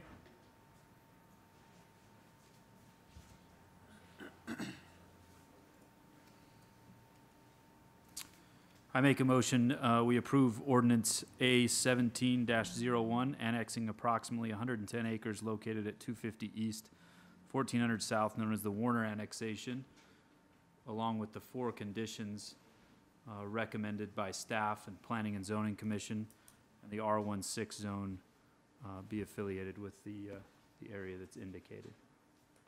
Second. Got a motion by Councilman Mendenhall, a second by Councilman Gordon. This will be a roll call vote. Councilman Argyle. Aye. Councilmember Beck. Aye. Councilman Gordon. Aye. Councilman Mendenhall. Aye. Councilman Scobes. Aye. Okay, that is approved. Okay, thank you for everyone that participated here on that. Let's move to ordinance 17-17, vacating a portion of 920 East Street. Vicky. Vicky. Thank you, Mayor. So 920 East Street is the street that's immediately east of the shopping center where Fresh Market is located. It dead ends at Highway 6 currently. For many years, we've had the hope that we could gain access onto Highway 6 for the commercial area there. We have a number of small businesses, a number of small restaurants.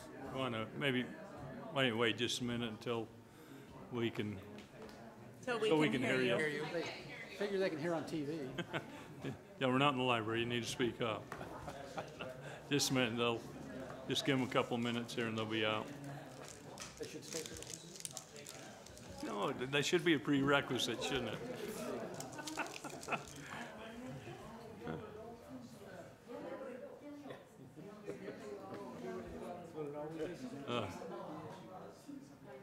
All right, go ahead. Okay.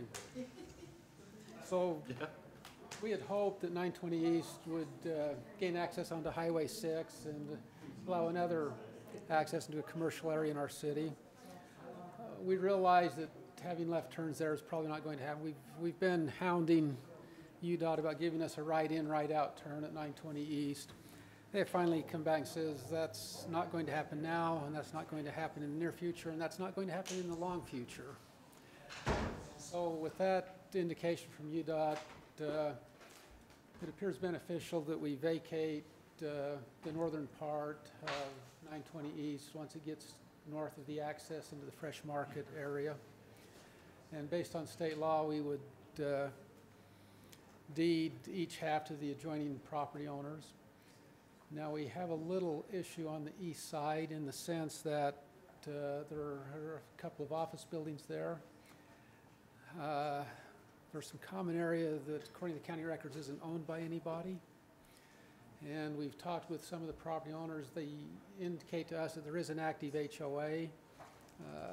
Well, let me back up. It's not very active, but it exists.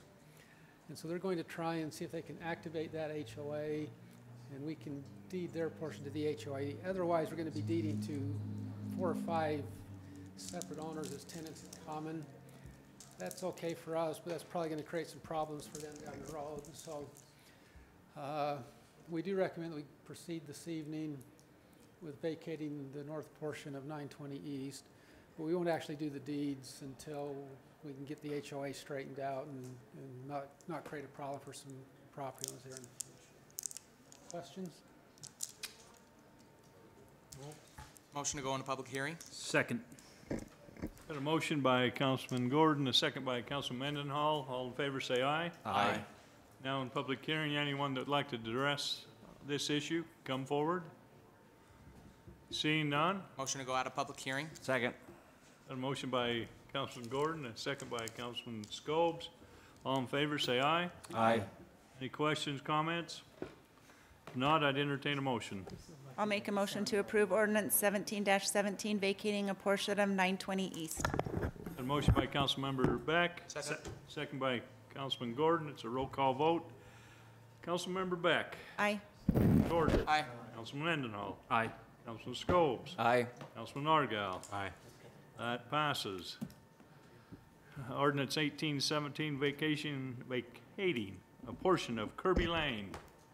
Kirby Lane is the street out off Highway 6 down by the Burger King. It goes on the north side of the chevron that is there. In the wrong spot. Sorry, let me put this up. I was looking at this on my screen, but.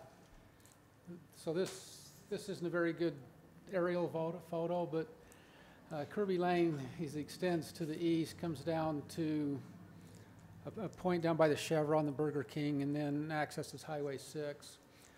With the commercial development we have going there, and this right here is where the theater is going. We are in negotiations with SAPA, who is the aluminum extrusion plant right here, to purchase some of this property that we can that we can extend this street on around this way. So in the other way, you see Commerce Way here, it will extend on away around here and loop back in. That gives some circulation there. It avoids some traffic problems and frees up some property as we abandon this part of Kirby Lane. SAPA will have access through here, and some plans for some other commercial developments in the area here. So this property is owned on either side when it's vacated by commercial, or Canyon Creek Commercial Center. That's the developer for the area out there. And so this property will all be vacated to them so that we can make that street around. Now this ordinance has a condition on it. This vacation will not be effective until that Commerce Way is looped, so that we keep our transportation. Okay. Entertain a motion to go into public hearing. So moved. Second. A motion by Councilman Scope, second by Councilman Gordon. All in favor, say aye. Aye. Anyone like to address this? Seeing none, I'd entertain a motion to go out of public hearing. So moved. Motion by Councilmember Beck, second by Councilman Mendenhall. All in favor, say aye. Aye. Any questions, comments? If not, I'd entertain a motion. I move that we approve ordinance 18-17 vacating a portion of Kirby Lane following the conditions as stipulated. Got a motion by Councilman Scobes, a second by Councilman Second. Mendenhall. Roll call vote. Councilman Gordon. Aye. Councilman Mendenhall. Aye. Councilman Scobes. Aye. Councilman Argal. Aye. Councilmember Beck. Aye. That passes. New business, ordinance 1917, amending designation of department directors. So for a number of years, we have had an ordinance that defines who the department directors are, those who lead a department. We have a Parks and Recreation Department, but their director has not been listed. So Dell's been masquerading for a long while as the director, but So everything he's done up to this point's been illegal? it's been voidable. How Oh, about that? voidable, okay. Voidable. Anyway, this You've been masquerading by just, ordinance corrects that. that's it. This lists the Parks and Recreation Director along with all the other directors we have. That's an omission that shouldn't have happened, but it did. Suggest we not recognize him until impersonating a director. Yeah, there we go. So does this give him a parking space finally? Is that? Take away his name back. Does he All get a right, raise? I'd entertain a motion to approve ordinance 1917. Motion to approve ordinance 1917, amending designation of department directors. Second. Got a motion by Councilman Argal, a second by Councilman Mendenhall. Roll call vote. Councilman Mendenhall. Aye. Councilman Scobes. Aye. Councilman Argal. Aye. Councilmember Beck. Aye. Councilman Gordon. Aye. Passes. Resolution 1709, amending the Spanish Fork Employment Personnel Program policy. There are just a couple of things that we hope to change in the policy. The first thing is the Utah Retirement Systems now offers a phased retirement, which essentially allows us as a municipality to allow an employee to continue working for us and still receive 50% of their retirement while they work for us. So they'd have to cut back on their hours to 50% of what they were doing before. And then that would essentially allow us in a transitional stage to have them, if we had a position where we felt like we needed an employee to stay with us longer to train the new person, they could do that for up to a year's time. So Junior's drafted that, or that policy for us. And then the other part of that, the policy change would be, right now it talks about in our sick leave policy that an employee cannot use their sick leave time to exceed 40 hours in a week. It doesn't address it in our vacation policy or our funeral leave policy. So essentially, the changes would just be, we would copy what we have in the sick leave policy to the vacation and the funeral leave policies as well. And there might have been one other small. Wedding fund. The wedding fund? Wedding gift fund. No, I don't think it was that. Was there one other one, Junior? Sorry. It's kind of an important one. It's okay. Is that it? So, yep, that's everything. Whatever else is in there. Yeah. Thank you. Thanks. Okay, I'd entertain a motion to approve ordinance 1709. I make a motion Resolution, to approve Resolution 1709, amending the Spanish Fork City Employee Personnel Policy to provide phased retirement for employees as well as limiting leave hours combined with work hours to 40 per week. Second? Got a motion by Councilman Mendenhall, a second by Councilmember Beck. Roll call vote, Councilman Scobes. Aye. Councilman Argal. Aye. Councilmember Beck. Aye. Councilman Gordon. Aye. Councilman Mendenhall. Aye. All right, SUMA, Board and Tech Committee appointments.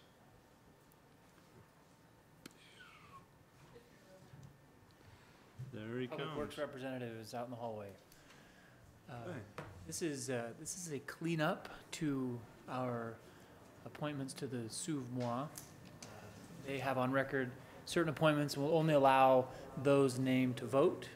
I think you've been one of the individuals on this one, but don't regularly, if ever, go.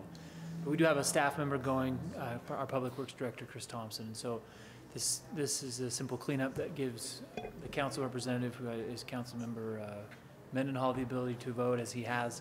And then in his absence, Public Works Director Chris Thompson would vote, who regularly attends that meeting with you.